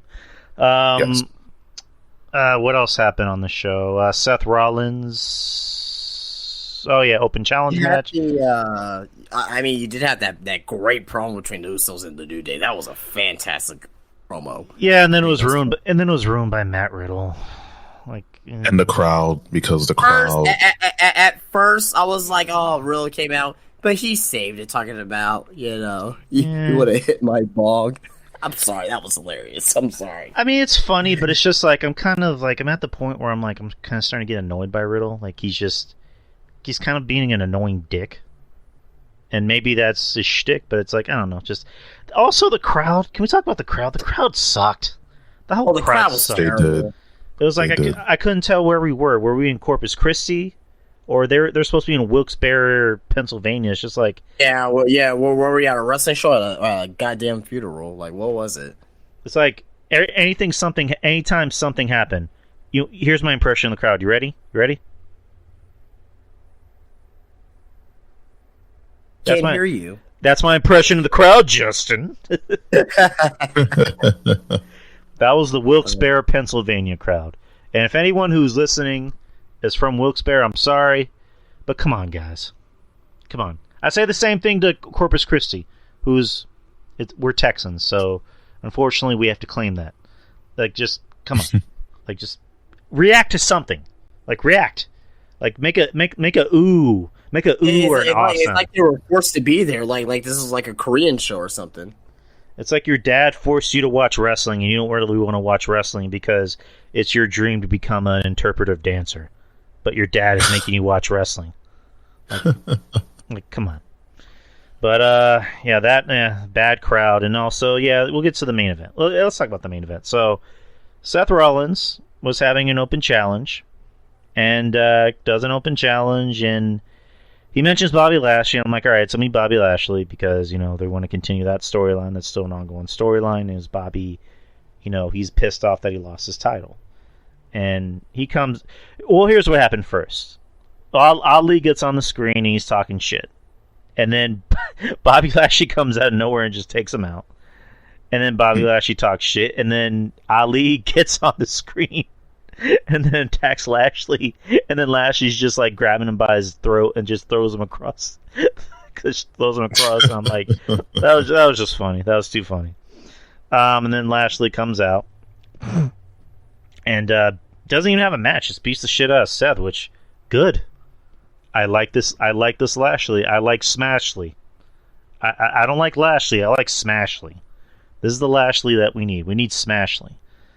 And he beats the ever-living piss out of Seth. And it's like in Behind the Music. You guys remember Behind the Music? Anytime something went wrong, you would hear the announcer go, "And here's where it started to go wrong." You had Austin Theory come out with the Money in the Bank, and I'm thinking, is he going to cash it in on the U.S. title? He did. So, cash in on the U.S. title. They wrestle. He's about to win. And then Lashley takes him out of the ring and beats the shit out of him, and Seth gets the win 1, 2, 3. Yeah, you got me. Okay, I'll get one thing out of the way. I'm not an Austin Theory fan. I'm not. Never was. I mean, I can see the value in him because he looks like something. He looks like a talent. He looks like a wrestler. He looks like somebody they want to invest their money in. But it's just like, I gotta call a spade a spade. As soon as Vince left, they just buried the fuck out of this guy. Like, this guy was losing and losing and losing while he was, still Money in the Bank. And again, we know the whole thing with Money in the Bank is that when you're Money in the Bank winner, you lose. They did it to everybody, but it's just like, especially with this guy, before, Vince left, he was still on top. He was still, not on top, but he was still, getting over, and he was still being put in, like, big positions. But as soon as Vince left, it's just like, no, you're buried. Like, bye. So it's just, I don't know what they're going to do with Austin Theory. I don't, but it's just like, they obviously need to get the Money in the Bank off of him because there was no chance in hell they were going to have him cash in on Roman. So, yeah, this was not good. This was not a good thing for the Triple H regime so far. But, what do we do with Austin Theory from here? Justin, your thoughts? I mean, so we've seen this in wrestling before where guys are broken down. I hate to use the term buried, because if you're on TV, you're not buried, to me. You know what I mean? If he was really buried. Now, we'll see, like, if he's going to be on TV for the next month or 2 months and see how much TV time that he's getting. But since he was Mr. Moneybank, he's obligated to be on TV. But I hate to use the term buried because, A, it's overused, and B, some people use the term and they don't really know what it means. But, right. But in this particular situation here, I have a couple scenarios in my head. One, what if that this does not turn into official cash-in? This is very, very, very, very, very, very, very unlikely. But what if, Theory, he complains and he's like, well, Bobby Lashley got involved and I did get a fair shake at by Mr. Money in the Bank and I should still be Mr. Money in the Bank, and they have like some type of, drama behind that, or a court or whatever the case may be. Because there's never been a cash-in that has ended in a disqualification, or it wasn't disqualification, but has it ended with an interference to that nature to the guy cashing in. Like, Baron Corbin cashed in, but he just lost, right? Braun Strowman cashed in, he just lost fair, clean. This wasn't a clean shake for Austin Theory. So what if that happens? Again, I'm not saying that it is, and it's probably not going to happen, but it's just a thought out there to think about. Like, oh man, Justin mentioned that on the podcast. Oh damn, he actually thought that up. Okay, he was right about that. But what I think about what's actually going to happen to Austin Theory is that this is only going to make him better. A lot of people are not seeing with Austin Theory that I'm seeing. Yeah, he's losing. Damn, every match that he's been having has been, for the most part, pretty good to great. I mean, that's value. That's value there to me. He has heat. He has a response. He's not getting reactions where people are indifferent. They're booing him. They're giving a reaction. Gotta keep him on TV, in my opinion, right? All this to me, this just makes him more hungry. Now, the decision to have him cash in on the United States Championship for a title that he already won, by the way. He was already United States Champion. You know what I mean? Why would you cash in on that same title? At least cash in on Braun Breaker and lose.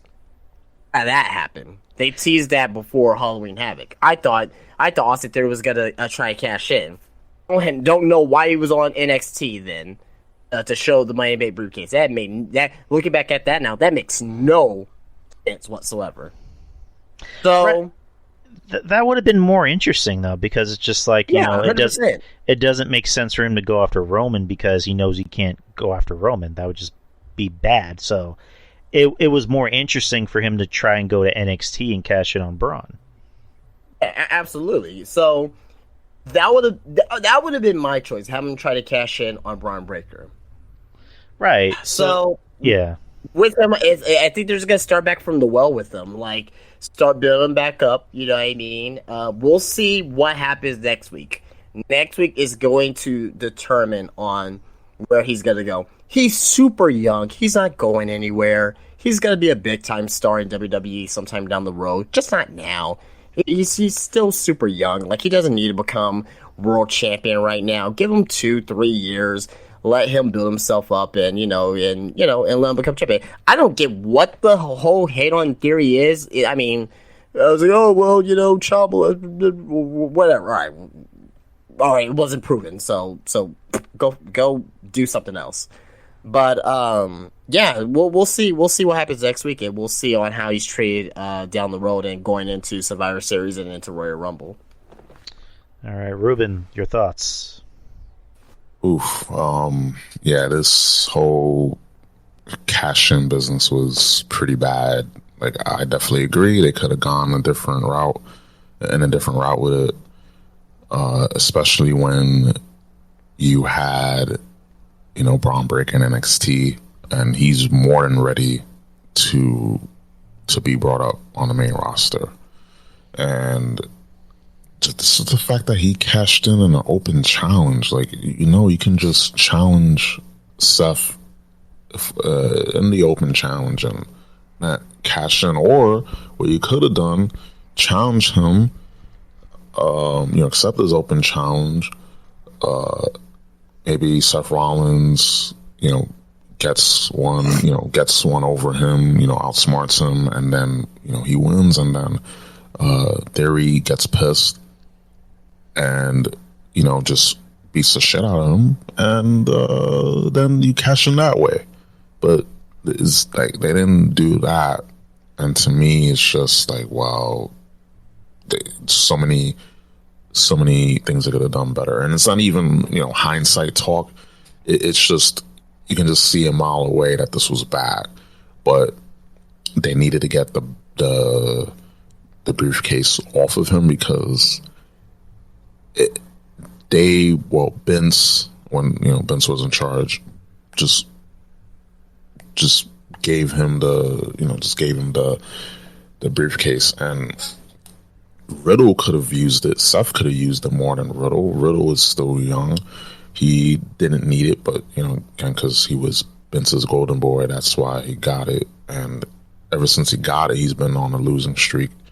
And just for him to lose it that way, terrible. Just really, just flat out terrible. And now I think that he's going to go back. He's just going to take a step back, repackage himself, just give him a while. They're going to give him a while to, take the heat, die down the heat and everything like that, and maybe, come back new and invigorated. But this is terrible. This is a bad, just a very bad look on everything, and there's no way, there's no good way to defend it. It was very bad. Yeah, it was bad booking. I mean, again, it's one of those things of just like, we need to get it off him ASAP, because we know he can't go against Roman. But yeah. Again, it's just going back to the point of, like, why not just put him on NXT, have him try and cash in on Braun? Like, that would generate some interest on NXT. So, I mean, you know what caused all this? Huh? Day one. What? Day one pay-per-view. What do you mean? What happened at day one this year? If anyone remembers. What happened? Refresh my memory. Roman, he wasn't there. He was sick. Remember that? He was sick, and Brock came in and won the WWE title. Oh, okay. So my point is that we ended up having that unification match. If Roman wasn't sick, if they would have had that match at day one, and let's say Roman would have won that match, he probably would have won that match still, we would not have that unification title match. We would have had two separate title belts. In theory, we could have, cashed in on one of the major titles. Now, I get it. I get that he won Money in the Bank afterwards, but the fact that it's still one title when it really should, really right now we should really be looking at 2 titles is Yep. that's what killed Theory for me. It was already killed before he even won Money in the Bank. Yeah, right. I mean, they really put themselves into a corner, unifying the titles. And again, anyone that wants to go back and listen to past shows, I was all for unifying the titles. I'm like, all right, we need one champion because, 2 champions, the 2 champion shit, doesn't work. And now I'm looking at it, I'm like, all right, maybe we should go back to having 2 world champions because, Roman is now a part-timer, which, again, well-deserved because he's fucking Roman. He's been carrying the company, for the past few years. So eventually they're going to need to split the titles. How they do it, I don't know. But I was only good with them combining the titles if they combine both brands. If it's just one brand, no more brand split, okay, cool. But since there's still brand split, it's like, I don't know about this. But yeah, I hear your point. All right, let's get to news. There's not too much news. There's pretty much things that we kind of discussed. WWE is bringing back the King of the Ring tournament. Apparently, they're going to do the 90s format, where it's going to be a single night tournament, so that should be interesting. Another big. Actually, let me get to one thing before we get to the big news tidbit. MJF will be joining the cast of Iron Claw, which is about the Von Erich family. And apparently he's going to be playing... somebody just said he was going to be playing... Who's going to play him? Oh, he's going to play Lance Von Erich, who was the fake Von Erich. Yeah, that works because MJF is a fucking dirty-ass heel, too. But Lance Von Erich was tall as shit, and MJF's not, but okay. Well, Zac Efron's playing Kevin Von Erich, and Zac Efron's like 5'9", and Kevin's was like, 6 foot something? So, I mean, granted, there's... No. He's playing Kevin, not Kerry, right? He's playing the Von Erich that's still alive. Oh, yeah, so Kevin, yeah, I think Kevin Von Erich, he's like 6'3" or something like that, yeah. So, granted, there's not a lot of actors in Hollywood that are, over 6 feet tall. But, I mean, it looks like it's going to be good. I'll watch it. And then lastly, Nick Aldis posted on his Instagram, Sunday that he intends to become a free agent by January. According to those who saw the video, also Aldis stated he's had creative differences with Billy Corgan and finds the current NWA product embarrassing. NWA has since suspended him. Now, their statement was, pursuant to the recent comments made by Nick Aldis, the National Wrestling Alliance has suspended Aldis from the main roster and effective immediately. Aldis will not appear for the Hard Times 3 pay-per-view and Revolution Rumble tapings in New Orleans, Louisiana on November the 12th and November 13th. As such, the NWA reserves its right to comment on this matter for a future date. NWA Chief Operating Officer Joe Galli has made it very clear that this is not a wrestling angle. Aldis also responded to an article regarding the NWA not running an all-female Empower event this year.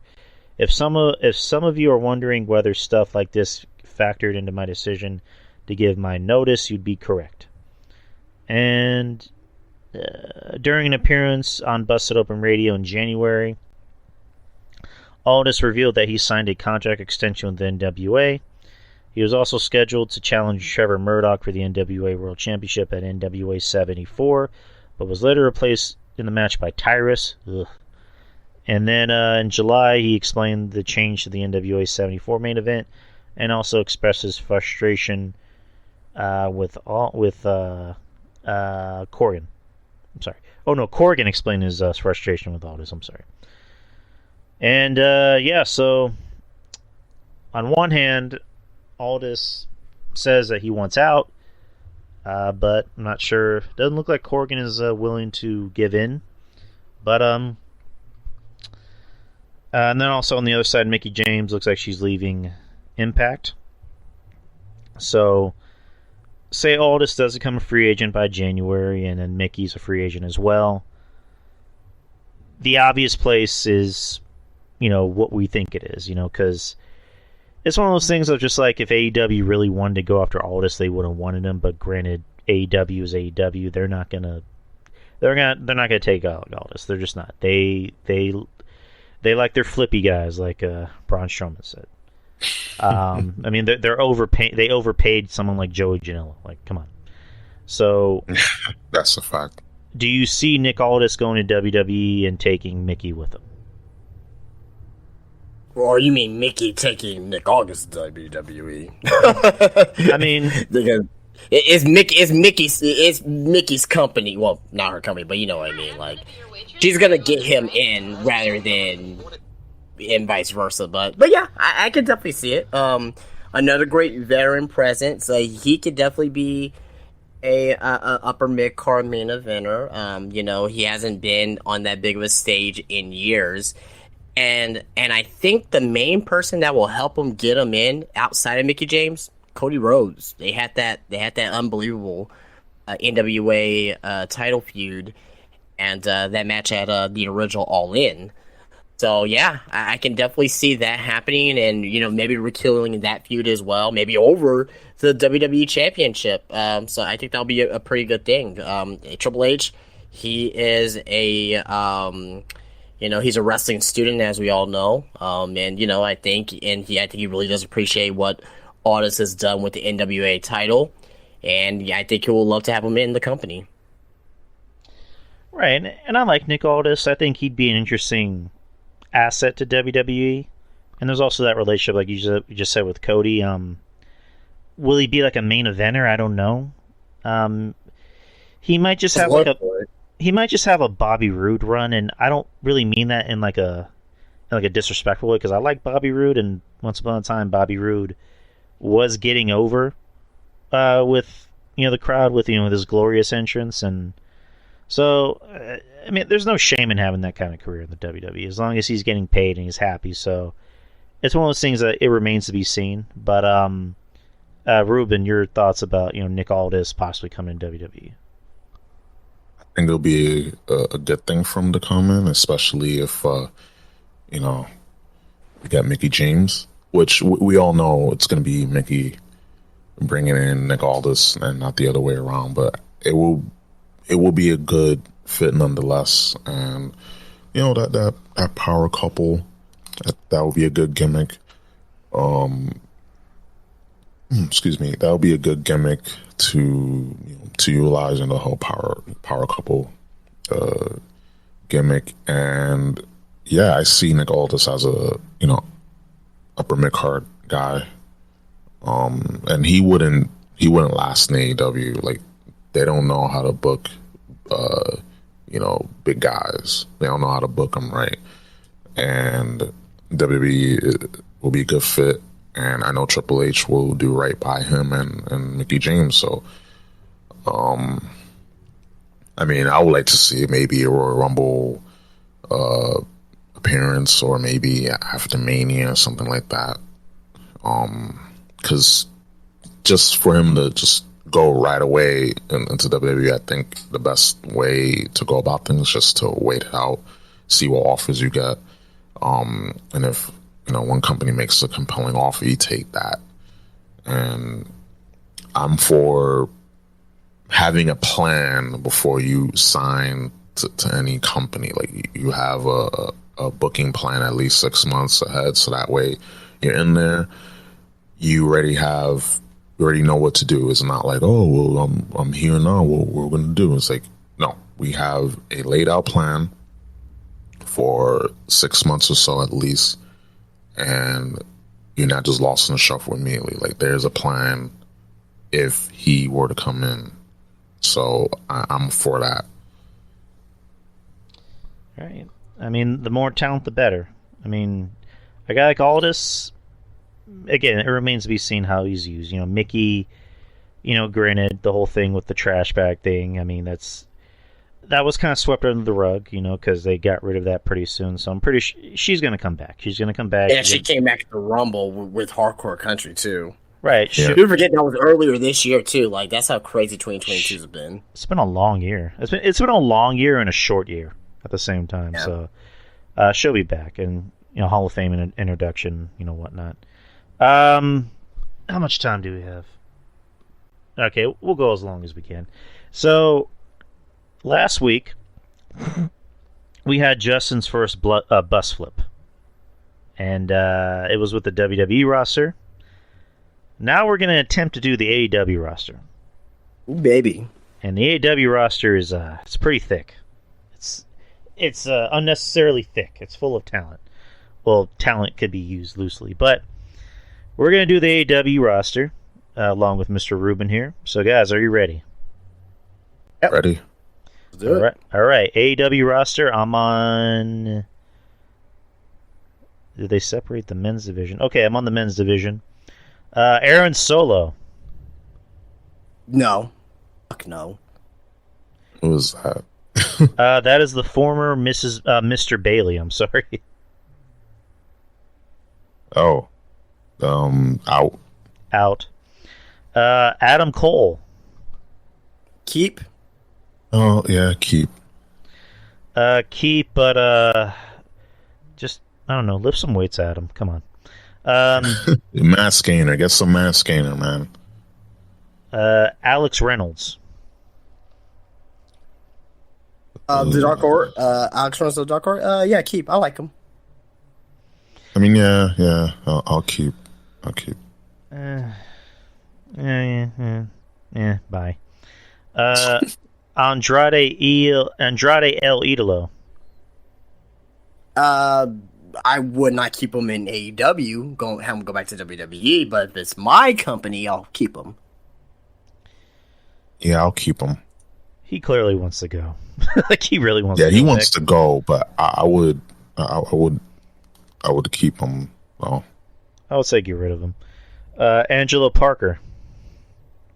There's a Parker keep. Is that Daddy Magic? No. That's a cool hand. Okay, keep him. Angelo Parker, I guess keep. yeah, I like the suspenders. Keep them for the suspenders. Angelico. Helico. I like Helico. Need to do a little bit. I mean, there's only so much you can do with them, but I like him. Keep him. Good job, guy. Yeah, bye. I guess bye. The Acclaimed, keep. Keep. I keep. Yeah. Anthony Ogogo. I'll keep if Fuck they off. utilize them right. They utilize them right. That wasn't to you. Like me, if I was in control of AEW, I'll keep them and I will book them right. But since it's not my company, I'll just let them go. Yeah, he can. He can. Go. No. Goodbye. He can. Go outside the door. Ari Davari.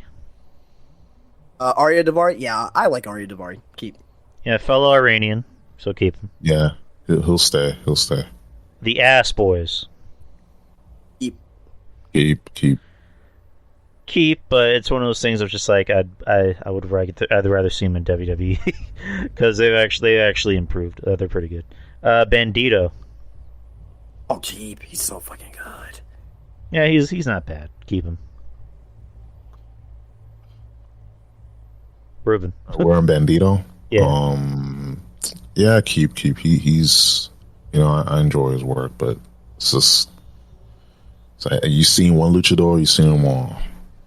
Right. Bear Country. Okay, so I will keep Air Bronson, not the other guy. So you're throwing away one bear, but you're keeping one bear? Yeah, Bear Boulder. I don't like Bear Boulder. I like Bear Bronson, so I'm keeping Bear Bronson. I'll both of them get out. Yeah, I can't bear with this team. So they can go. Wah, wah. Billy Gunn, obviously keep because he's over. Yeah. A year older than the Undertaker. He's over as fuck. Like Yep. So Billy Gunn, keep him. Keep, yeah.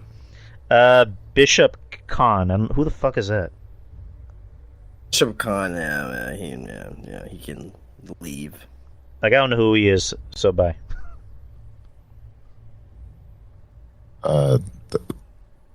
Go. I don't know who he is. Yeah, fuck him. I don't know who he is. Fuck him. The Blade. So I guess the Butcher and the Blade. Butcher and Blade, I like them. They grown on me, so I'll keep them. They at least look like something, so keep them. Yeah, keep. Blake Christian. When did he get signed? Dude, leave, go, bye, get out of here. You got cucked by got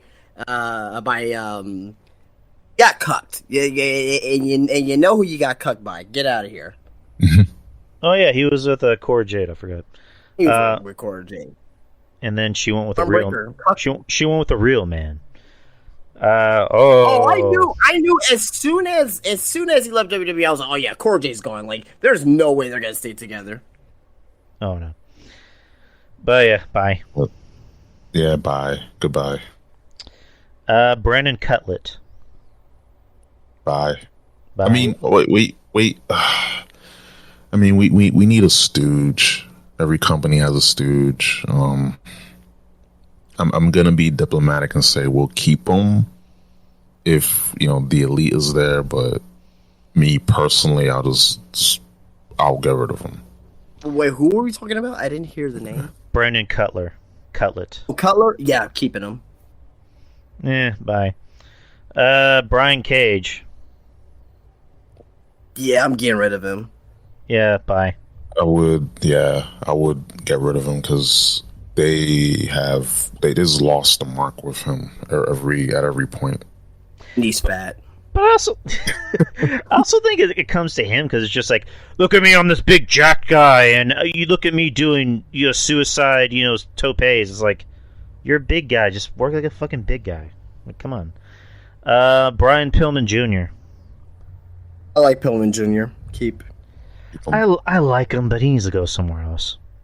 Like they have failed with him miserably. So buy, but go to another company. Brock Anderson. I like Brock. He's young. He's still learning.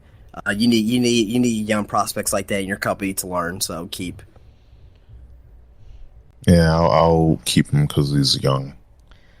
I'll keep him. I don't need a Arn coming after me. He's already pissed off at RJ, so I don't need Arn coming after me. Brody King. I'll keep. I could do without him, so I guess keep him in AEW. Danielson, Bryan Danielson. I'm gonna cut him. I'm cutting Bryan Danielson. No, keep him. Come on. Yeah, I mean, I will like him to be in WWE now that Vince ain't there, but I don't know. Me, if I was in charge, I'll keep him, but I will have him go. I think any promoter of a wrestling company would be crazy to not keep Bryan Danielson, but it's just like they have done nothing with him. Like at the beginning of the year, like December going into January, like he was doing the best work of his career, like as a heel, and they've done nothing since then. They put him in this group with Moxley for no reason, and it's just gone nowhere. Like for his sake, because I love him. I wouldn't say no reason. There was a story behind it. Okay, let me reiterate. There was a story, but I didn't give a fuck about what the story was. I didn't care. I still don't. So I love him, but just release him. Let him go to WWE. They're wasting him in AEW. Buddy Matthews. Keep. Yeah, he's not bad. Keep him. FTR. Keep. Keep. Keep. Jericho. Keep. Yeah, he ain't going nowhere. He already signed an extension. He likes being in AEW, and Triple H and Stephanie ain't taking him back, so he's staying. Christian Cage. Keep. Yeah, well, I'll keep him. It's one of those things of just like I'd rather see him back in WWE, but he looks like I don't know. Yeah, whatever. Fuck it, keep him. Oh yeah. Where he's at right now, he's doing some of his best working years. I'll keep him in AEW. Yeah, I guess. Christopher Daniels. Let him go, but make him a agent. I'm going as a wrestler, but keep him within the company. He's currently VP of Talent Relations, and he's a coach. So just So keep him. send his ass to the office. Yeah. Fuck Taylor. I'm sorry, Chuck Taylor. I like best friends. I like Chuck Taylor, so keep. Bye. Yeah, I'll keep him because best friends. But if just based on him, I'll have him go bye. But with the whole act, I'll keep him. Claudio Castagnoli, Cesaro. Keep. Yeah. And again, if I was running the company, I'll keep him and book him better. But I'll have him stay. But damn it, like he can be used so much better. Right. I love Cesaro. I say he should go back to WWE. What's he gonna do in WWE? At this point, Yeah, and he seems pretty happy in AEW too. He was already Ring of Honor champion. His first world title came in within months of him joining AEW, so I think he's pretty happy with what he's doing there right now. And people gotta realize too, it's not always It's not always about winning titles. Like maybe it's just about putting over some of the younger stars.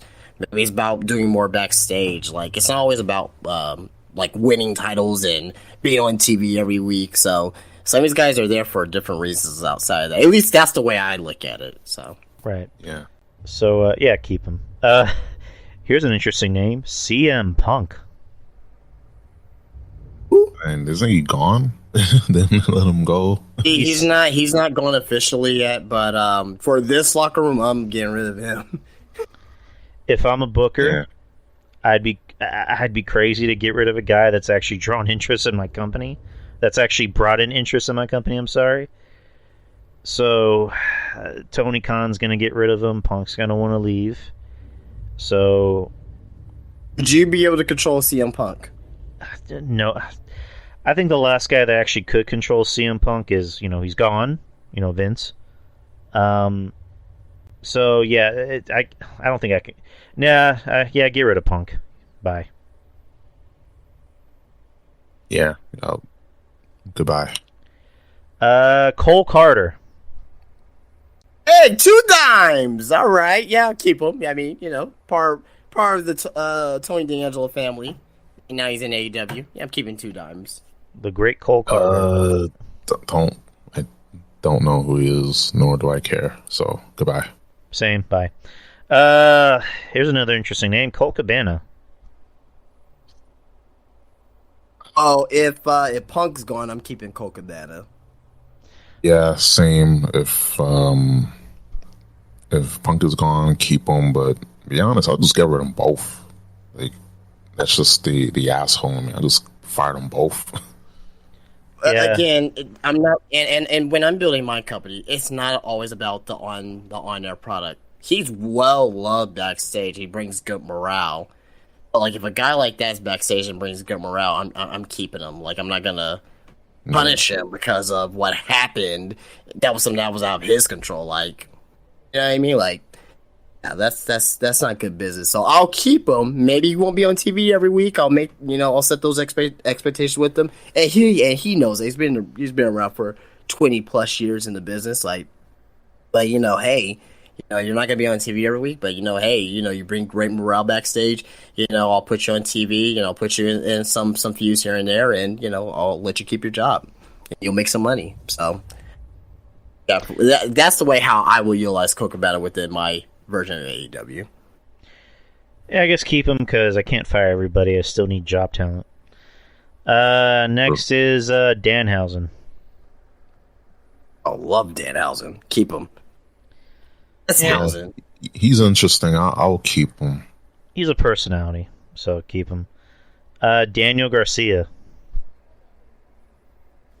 I grown to like that. I just wish he just didn't turn back heel. He had the whole thing with, Bryan Danielson to be face, but I'll keep him.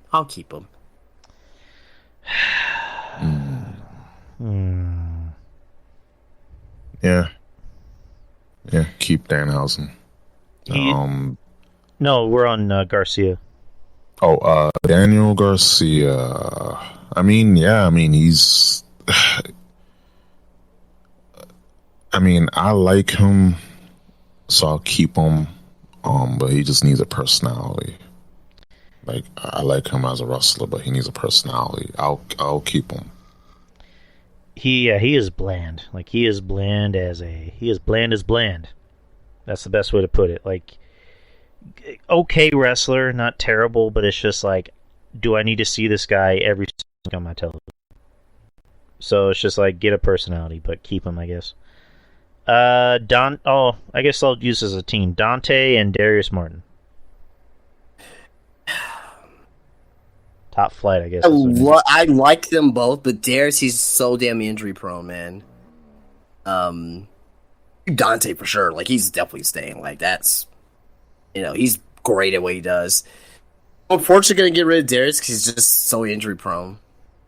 Yeah. If he wasn't injury prone, I'll keep them both. Yeah, problem. I mean, Dante he's talented, but again, he needs personality because when he talks, it just he has the personality of a dead dog. So he needs to work on his personality. But he's talented. His brother, again, like you said, it's just like I can't remember the last time I actually saw this guy work because he's just always getting hurt. But yeah, keep Dante.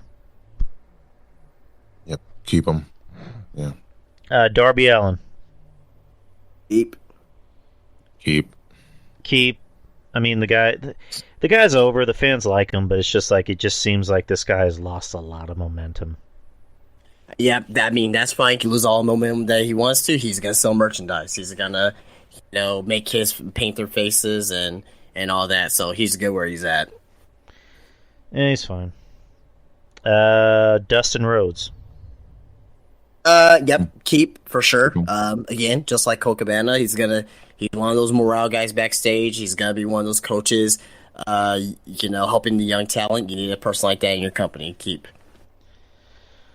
I also think he's happy. He seems like he's happy in AEW. Like, even when the whole thing with Cody is like, I'm happy. So, but I also think there might be a part of him that might want to go back and be with his brother. So, well, he does have less than a year left on his contract as well, and he hasn't renewed it yet too. So, right. So I think if you're running a company, keep a guy like Dustin, who I would say minimize how much you use him in the ring, because when he was having competitive matches against like someone like Punk, I'm like, oh boy. Like, I mean, yeah. Dustin can still go. There's no doubt about that. But it's just like, why is he having competitive match against a top star? So, if you're running a company, keep Dustin, especially for like morale and like helping out with the younger talent. But me personally, I'd rather just see him come back and do something with his brother, or just like come back to WWE in some capacity. But keep him. Ruben. Yeah, keep him, but I think he wants to go be with his brother in WWE, so I'll keep him, but we all know he wants to be back with his bro, so yeah. Eddie Kingston. Keep. That's like a very, very, like, it's not an automatic keep with me. It's just like, God, just, you're fat. You look bad. But, damn it. But it's like, damn it, you can talk. So cute. Fat son bitch. He's fat. I like Eddie. Grant, yeah, he's just a promo. Just make him be a manager. I don't want to see him wrestle ever, Yeah. again. And just Please God, no. right, and just stop getting mad at people for calling you fat. So, I mean, I'm fat. I get mad when people call me fat, but I'm not gonna act like I'm a tough guy and then be like, "Don't call me fat, yo. I'm from the streets, yo." So whatever. Ethan Page. I love Ethan Page, man. He deserves more than what he's getting right now. Actually, he advanced in the tournament. I think it's gonna be him versus Moxley, or whoever wins the title, or whoever wins the championship. It'd probably be him versus MJF. But yeah, Ethan Page, yeah, definitely love him. Keep him. Yeah, he has a personality. I like him. He's not bad. Keep him. Evil Uno. Keep him, but I'm gonna change him to Evil Uno, like the Evil Uno that first came in, the Super Smash Brothers Evil Uno. Keep, not Dark Order version of Evil Uno. Bye. I like Evil Uno, but yeah, he has to go. Frankie Kazarian. Keep. You need guys like that still in the company, vets like that to work with the younger talent. Keep. Keep him. Fuego del Sol. I don't like him. I never did. Goodbye. Bye. Too many luchadors. I'm sure he's a nice guy, but goodbye. Griff Garrison. It's a good look. He just doesn't stand out. So goodbye. Bye. I mean, I love that hair, man. Oh, his hair he probably has top 5 hair in the business right now. Yeah. But yeah, he just doesn't really stand out. That's a lot of problem. There's too many people, not enough airtime. So yeah, go. He'll be perfect in NXT though. He'll be perfect in NXT. Oh, definitely. Here's a name. Hangman Adam Page. Yeah, keep. Keep him. Bye. Yeah, keep. Bye? Bye. I'm done. What? I'm done. I'm fucking done with Adam Page. Bye. Oh my god. Okay. I'm leaving Twitter not because Logan Paul does a better move than me. Well, so fuck you. Bye. Oh my gosh. Okay. Fucking pussy ass cowboy. Oh my god. All right. He's mad. You don't like it? Well, it's kind of like my Matt Camp. Well, I don't want him to die. I'm just saying, get the fuck off my television. Well, that Matt Camp rant was. If you guys didn't hear it last week, go back and listen to it because, yeah. Yeah, you should listen. You should have heard him, Ruben. He was going ham on Matt Camp. Poor guy. Oh man, he's a fucking cock-sucking fucker. Oh, sorry. Oh man. All right. Who are we on next? All right. Hook. Hook.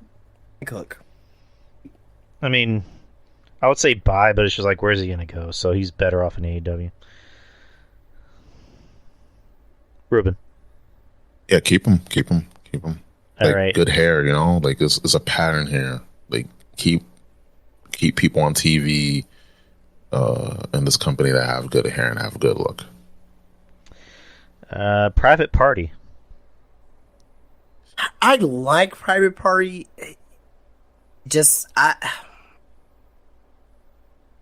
really do like Private Party. They will be better off in NXT than they are in AEW, so I will let them go. Yeah, same.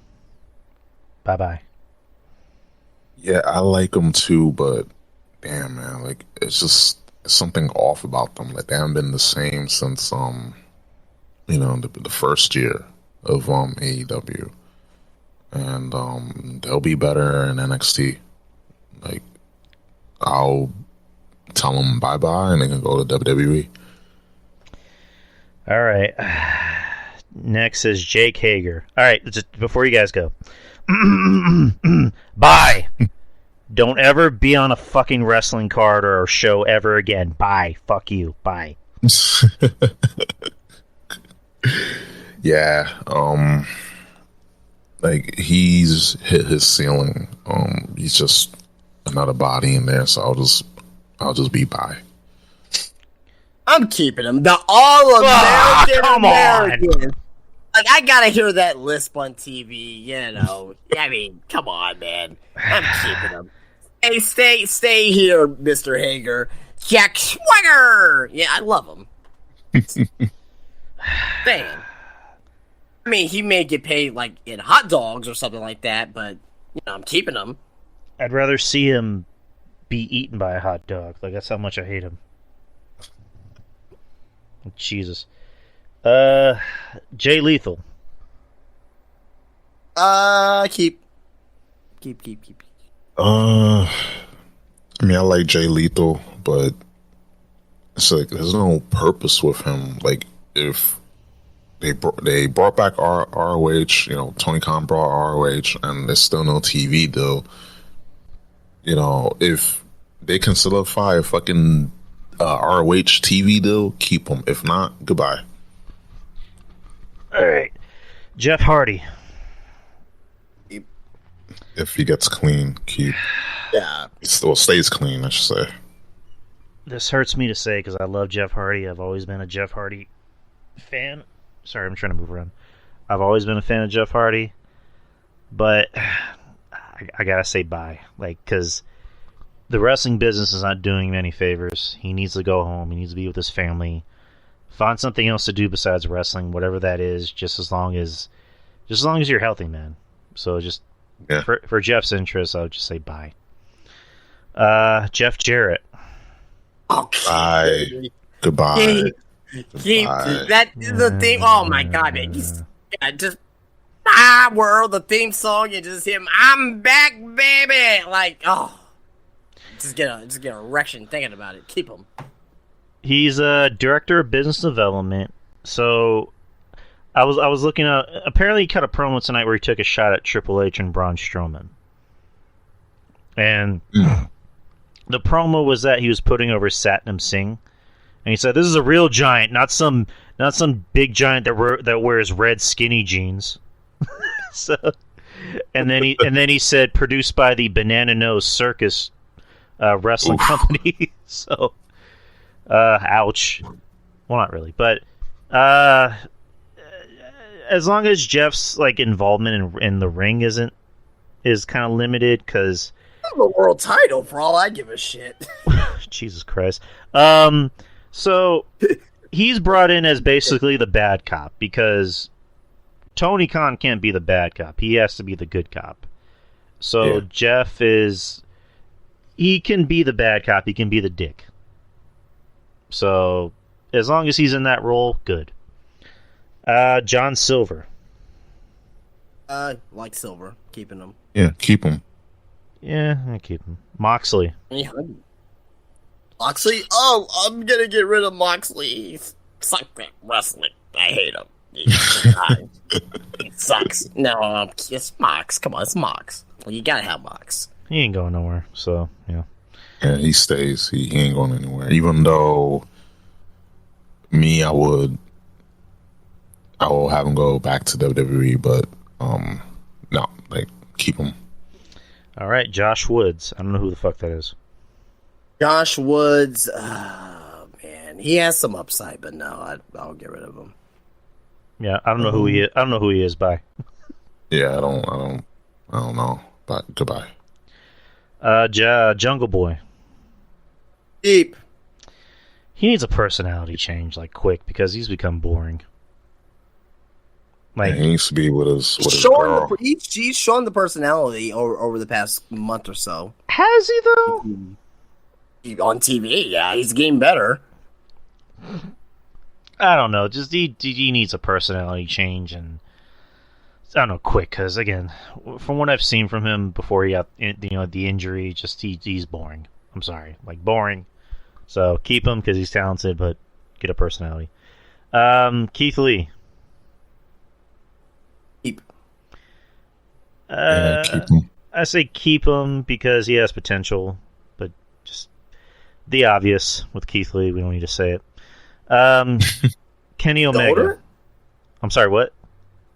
It's because he's getting older? I mean, lose weight. Get in better shape.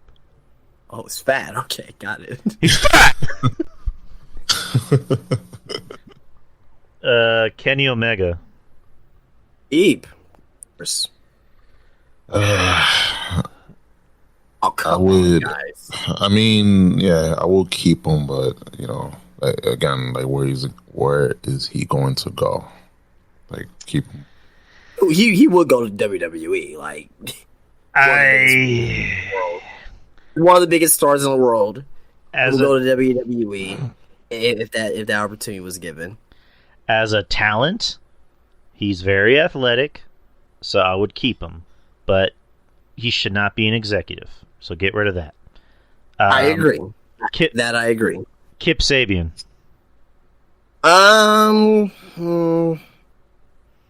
Bye. He's talented. Yeah, he sucks. Bye. I mean, we can say goodbye to him, but he'll leave his wife in AEW. Leave his hot ass wife. I'm leaning towards keeping him because there's some things you could do with them. Like what? Like what? Like he's talented. He has a look. Obviously, he has his wife with him as well. He could be a good mid card guy if you build him up the right way. He's young, so he has years left on him as well. Like you can, you gotta think about it as like, okay, like can I make something out of this guy? Like, what if I were to keep him in my company or whatnot, right? Like Fuego del Sol, like no, there's no chance. Like you're in that luchador match, you look generic. At least Kip Sabian has some type of look to him. He's been trying to reinvigorate his character. Yeah, he lost to Pac at the previous pay-per-view, wherever it was. But if I were to get my hands, I'm like, okay, well, let's see what we can try to do with your character. Let's see what kind of fuse we can put you in and do it there. I think he has upside. Now he's not like oh yeah, I'm for sure 100% keeping him. I'm like, okay, well, let me keep you for 6 months. Let me see what I can do with you. If you can't get over, you're gone. So I will give him a shot for at least 6 months. Bye. All right. Kyle O'Reilly. Keep. But I mean,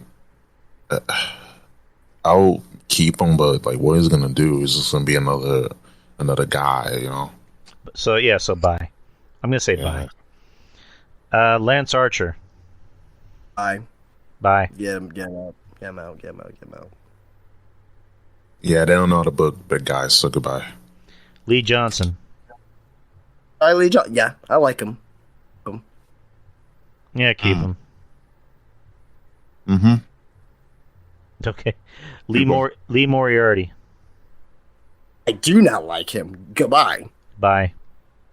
Goodbye. Like, we can only keep one Lee, so we're keeping Johnson. Luchasaurus. Love a good Luchasaurus. Keep him. Yeah. Keep him. Yeah, I guess keep him. Luther. Bye. Bye. That's keep him. No, goodbye. Bye. Get out of here. I was about to say Justin. Justin, do not say keep him. You look like you have a white van that you drive.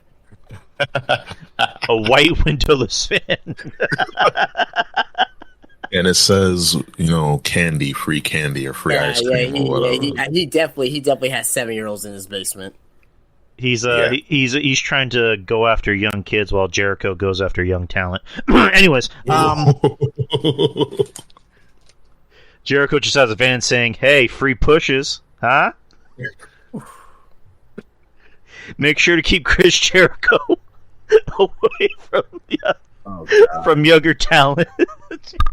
Oh God. I need that laugh. Thank you.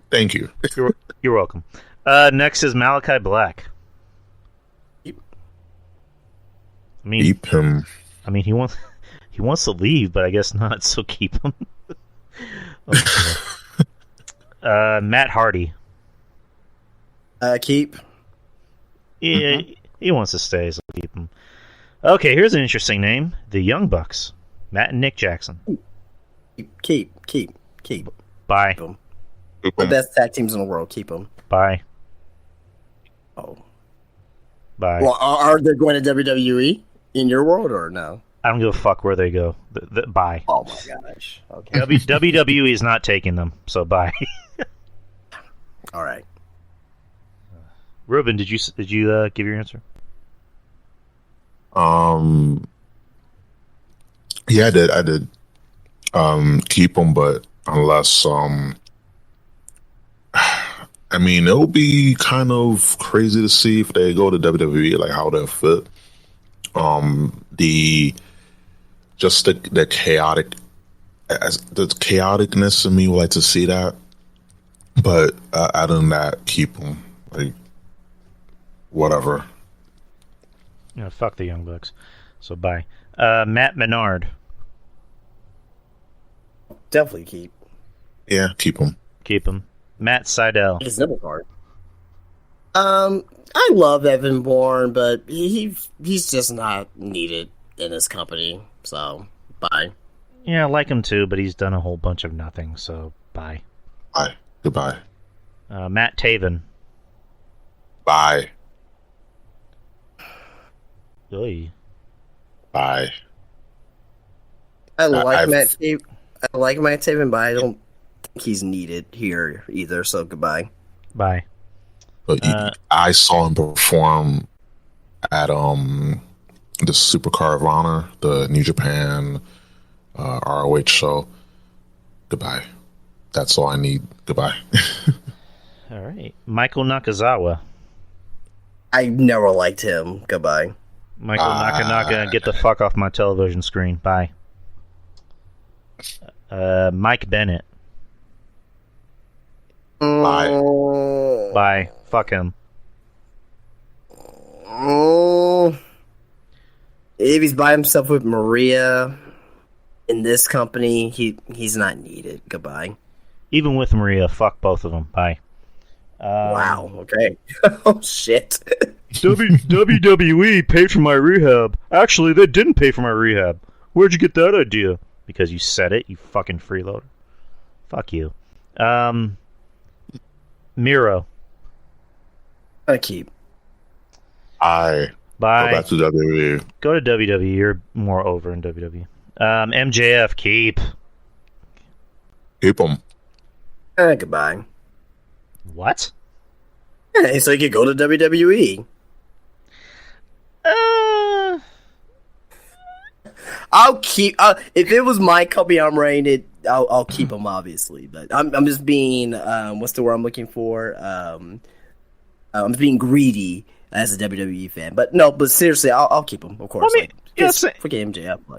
Same he thing. had a fantastic promo tonight on AEW too. So I know we don't talk AEW like what happened on the shows typically on these podcasts, but I would say if anything on AEW night, go back and watch that. Damn good promo. Nick Camarado. Oh God, I hate him. Get him out of here. He's up there with Matt Camp. This hairy Sasquatch looking son of a bitch. Get him out of here. Bye. I will say goodbye to him. I don't know who he is, and he's not that important in my eyes, so goodbye. Factory. Goodbye. That's more of a reason. Goodbye. Sucks, man. All right. Oh boy, this next name, Orange Cassidy. Keep him. Keep him. Keep him. Love Orange Cassidy. If it was me, bye. But the people like him. He sells merch, so he ain't going nowhere. He can wrestle too. I mean, I know people don't really like the gimmick that much, but when it comes to actual, if you sit there and see like, can he wrestle? Can he put on a good match? Yes, he can. He's valuable. Or you want to admit it or not, he's valuable. Yeah, he can't even run the ropes. But anyways, next match or next one, Ortiz. Yeah, keep him. Even though right now he's in limbo and Santana's injured and they're mad at each other and stuff, but yeah, I'll keep both of them together and have them make up. Goodbye. They I don't even think they didn't even win the tag team titles Oh, they at all. haven't though. No, goodbye. Like go to another company. They could. They're not using them. I know. What's his name is injured, but still, like so many start and stop pushes. Goodbye. Goodbye. So if you were running the company, you wouldn't push them. I mean, if I ran it, yeah, but obviously I'm not running. Okay. I'm not running the company, and it's like those guys. I'm fans of them. When they were in TNA too, I was like, these guys are fucking great. But here, they're not being used. Yeah. Yeah, it's just like, if I'm obviously running a company, I'm going to push them because they should have been tag team champions by now, but I don't know what the fuck's going on. And also, they're apparently not on good terms with each other. So, just get rid of them so they can go somewhere else and get over. Pac. Keep them. Yeah, keep him. Justin. We'll keep him. All right. Parker Boudreaux.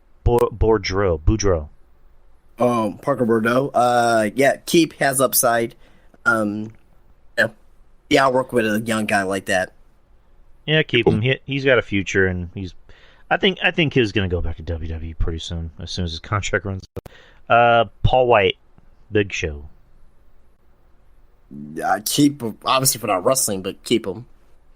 Yeah. Keep him. I mean, he was not wrestling. Keep him, but if he ever steps foot in the ring, goodbye. Bye. Like again, stepping a foot in the wrestling ring again, and well, I can't use my WWE theme, so I'm just gonna have a guy say, "Well, I got some things in mind." AEW theme song, right? What was that? It was the same guy that sings the AEW theme song, right? Yeah, I know. Oh, okay, I got you. Yeah, because the first time I heard it, I'm like, okay, so we're just going back to that well again. Next is Lucha Bros. Keep them. Keep. Yeah, they're fine where they're at. Peter Avalon.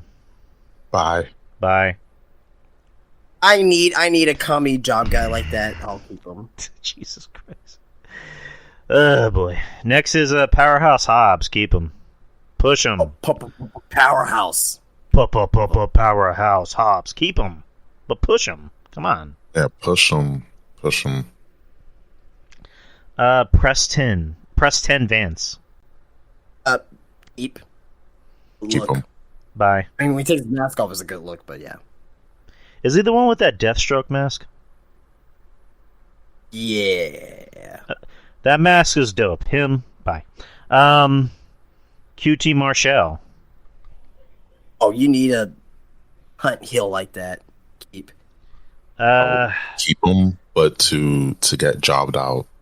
Oh, absolutely. Yeah, 100%. Keep Kevin James. He looks like Kevin James. Yeah, he does. Ricky Starks. Keep. He's being so unutilized in the company right now. Definitely keep him. He's immensely talented. Yeah, he's keep him. I think he's going to WWE. But yeah, I think so too. Yeah, eventually. He's friends with Cody, so and again, if I'm running the company, keep him, push him. Guy's fucking talented as shit. Roosh. Love Roosh. He's not being used. He's not even doing anything. I'll keep him and mix up amount of him.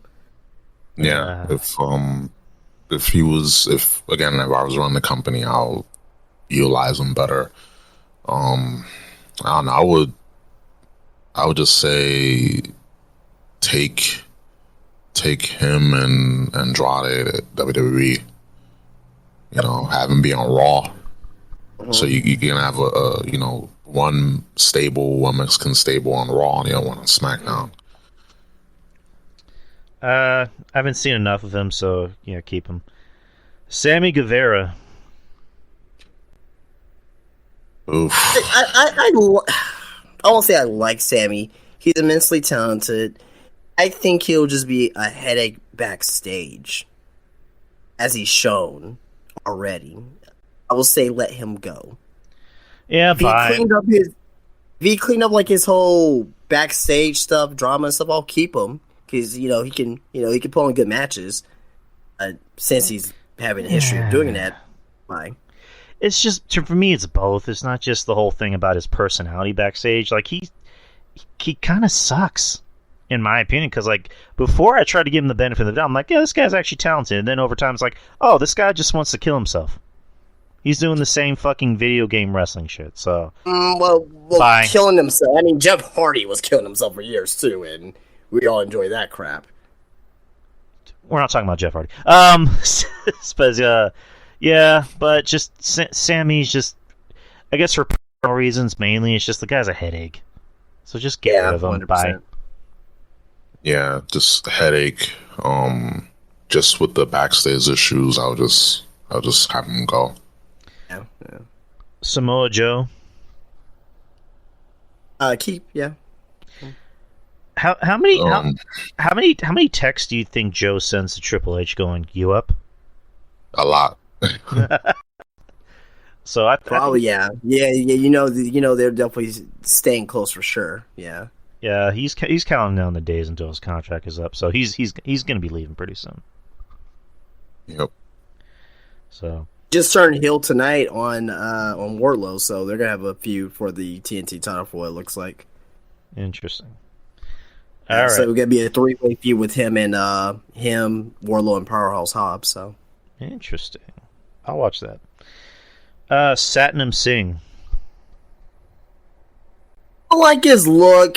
He has there's somebody like he's like a Von Wagner. Like I know that he sucks, but I like this guy. That being said, he's gone. I like him. You know what I mean? He sucks. Bye. He's terrible. I expected out of him. Here's a bye for me. Bye. I'll keep him. But I mean, he hasn't really. The only cool thing he's done is when Darby Allin tried to do like a splash on him, and he swatted him. Didn't even flinch, and I was like, "That's cool. Do more of that." But of course, AEW is incapable of doing cool things like that, like on a constant basis. So, bye. Bye. Scorpio Sky. Yeah. I like him. Keep him. He's not bad, but he's just like to me he's like a Roderick Strong. So you need guys on your roster that can wrestle and work. So yeah, just keep him. Yeah. Yep. I'll keep Scorpio. I like him. Serpentico. Bye. He's useless. Bye. Goodbye. All right, Captain Sean Dean. So him and Lee Moriarty are the same person to me. That's bye. Is it because they're black? No, it's because they don't stand out as black wrestlers. You're right. Yeah, bye, Captain. Bye, Capitone. Sean Dean, bye. Yeah, goodbye. Sean Spears. Bye. Bye. Oh, God. They brought the new theme they gave him. They really made it as the Ty Dillinger theme. Have y'all heard it yet?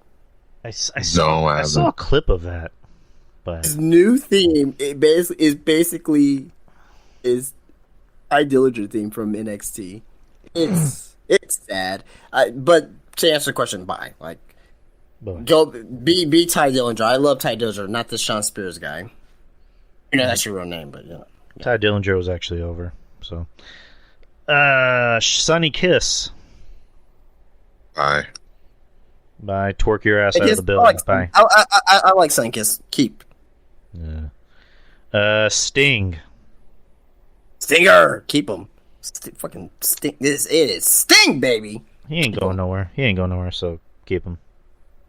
Yeah, he can stay. He ain't going anywhere. Swerve Strickland. Keep. He has potential. Keep him. I like him. Toa Leona. I don't know who the fuck that is. Yeah, he's a part of what shall I call it from the RH side of things. But I don't like him. Bye. Bye. I don't know who he is. Bye.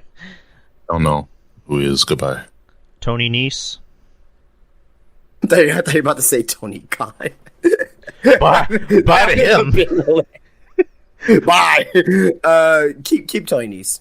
We're releasing Tony Khan and keep Tony Nese. Yeah, keep Tony Nese. Trent Beretta. Like Trent Beretta. Keep. Yeah, we'll keep him. Well, we said we're keeping best friends, I thought too. So yeah. Yeah. I like Trent, but it's just just the whole best friends thing I don't care for. Sorry. So bye. W. Morrissey.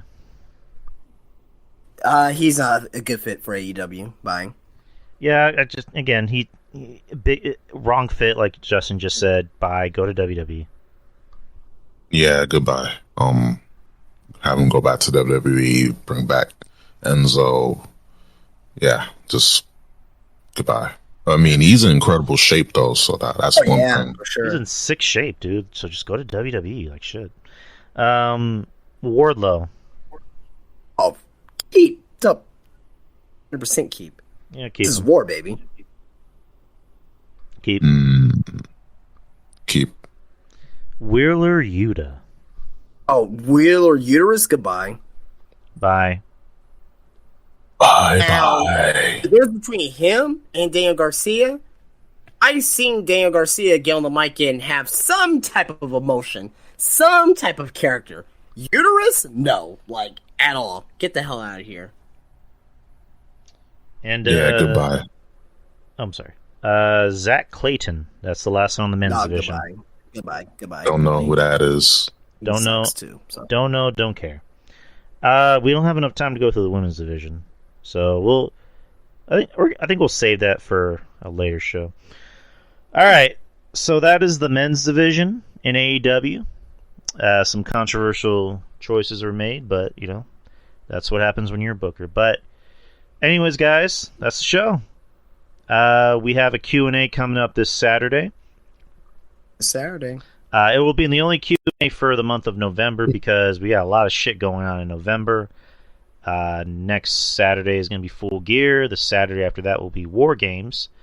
So we just decided to jam-pack one Q&A into the month of November. So there's still time to get more questions in. If you want to put in more questions, go right ahead. If you haven't, now's the time. So I want to thank my host for tonight, Justin. Thank you for coming on, man. As always, man. Great time, fun time. And Ruben, appreciate you for being on the show tonight, brother. Anytime. Appreciate it. Appreciate you, man. And guys, go ahead and plug your stuff. Whoever wants to start. You go first, Ruben. All right. You can find me on Twitter, Mr. Ruben Prime.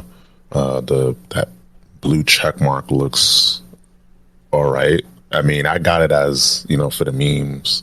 Because people are pretty pissed. Like, oh no, everyone can get a blue check. I'm like, it's for jokes. I mean, yeah, people spending thousands of dollars getting one under the table. So it's like, get it for $8 kind of. But you can follow me on there.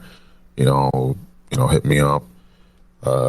Chop it up, and just follow the memes, follow the hilarity, and also that's where you can see my updates regarding my podcast. I just did one yesterday, and basically what I cover is current events, pop culture, Just insanity. I do rants that really juicy.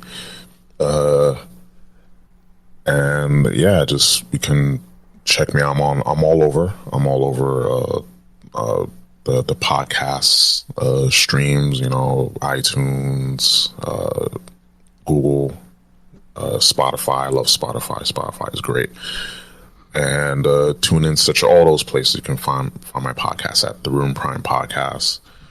And if there's anyone that knows how to, that know like web design, please hit me up, because I'm trying to revamp my website.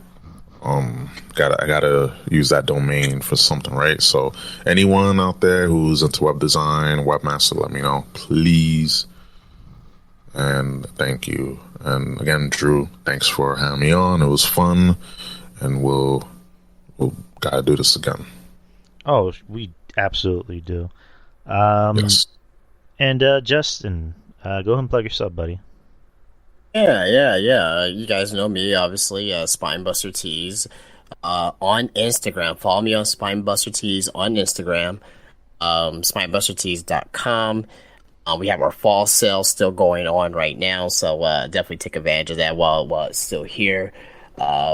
Here in San Antonio, Texas, sometime again, as I remind you guys, sometime in the springtime, maybe to springtime, late spring, be projecting to getting my store open, where I'll be selling pop figures, action figures, wrestling trading cards, wrestling posters as well. So reprints of that, anything wrestling merchandise, it will be there.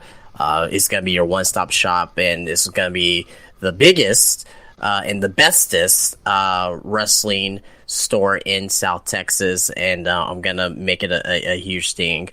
Also on top of that as well, a new t-shirt design I will be getting worked on next week. So probably in 2 weeks, or I'll probably say probably around Thanksgiving, the week of Thanksgiving. I'll post the new design here in this Discord here, so you guys could check it out, and and let me know what you guys think about it. It's gonna be a pretty sweet design that I have coming into my head. So my artist, he's finally getting back next week to work on it. So very, very exciting times for myself. So yeah, be around for my journey. Again, follow me on Instagram, Spinebuster Tees. Follow me on my story, my journey on there. And just come along for the ride, and I'll be glad to have you guys here with me. All right, Spreaker's about to cut me off in 20 seconds, so I gotta make this quick. Podcast you can find anywhere: Google Play, iTunes, Spreaker, Twitter, Drew Yari Show. You can find me anywhere on social media and on the podcast. So from me to Justin and Ruben, peace out. We will see you this Saturday. Peace. Peace.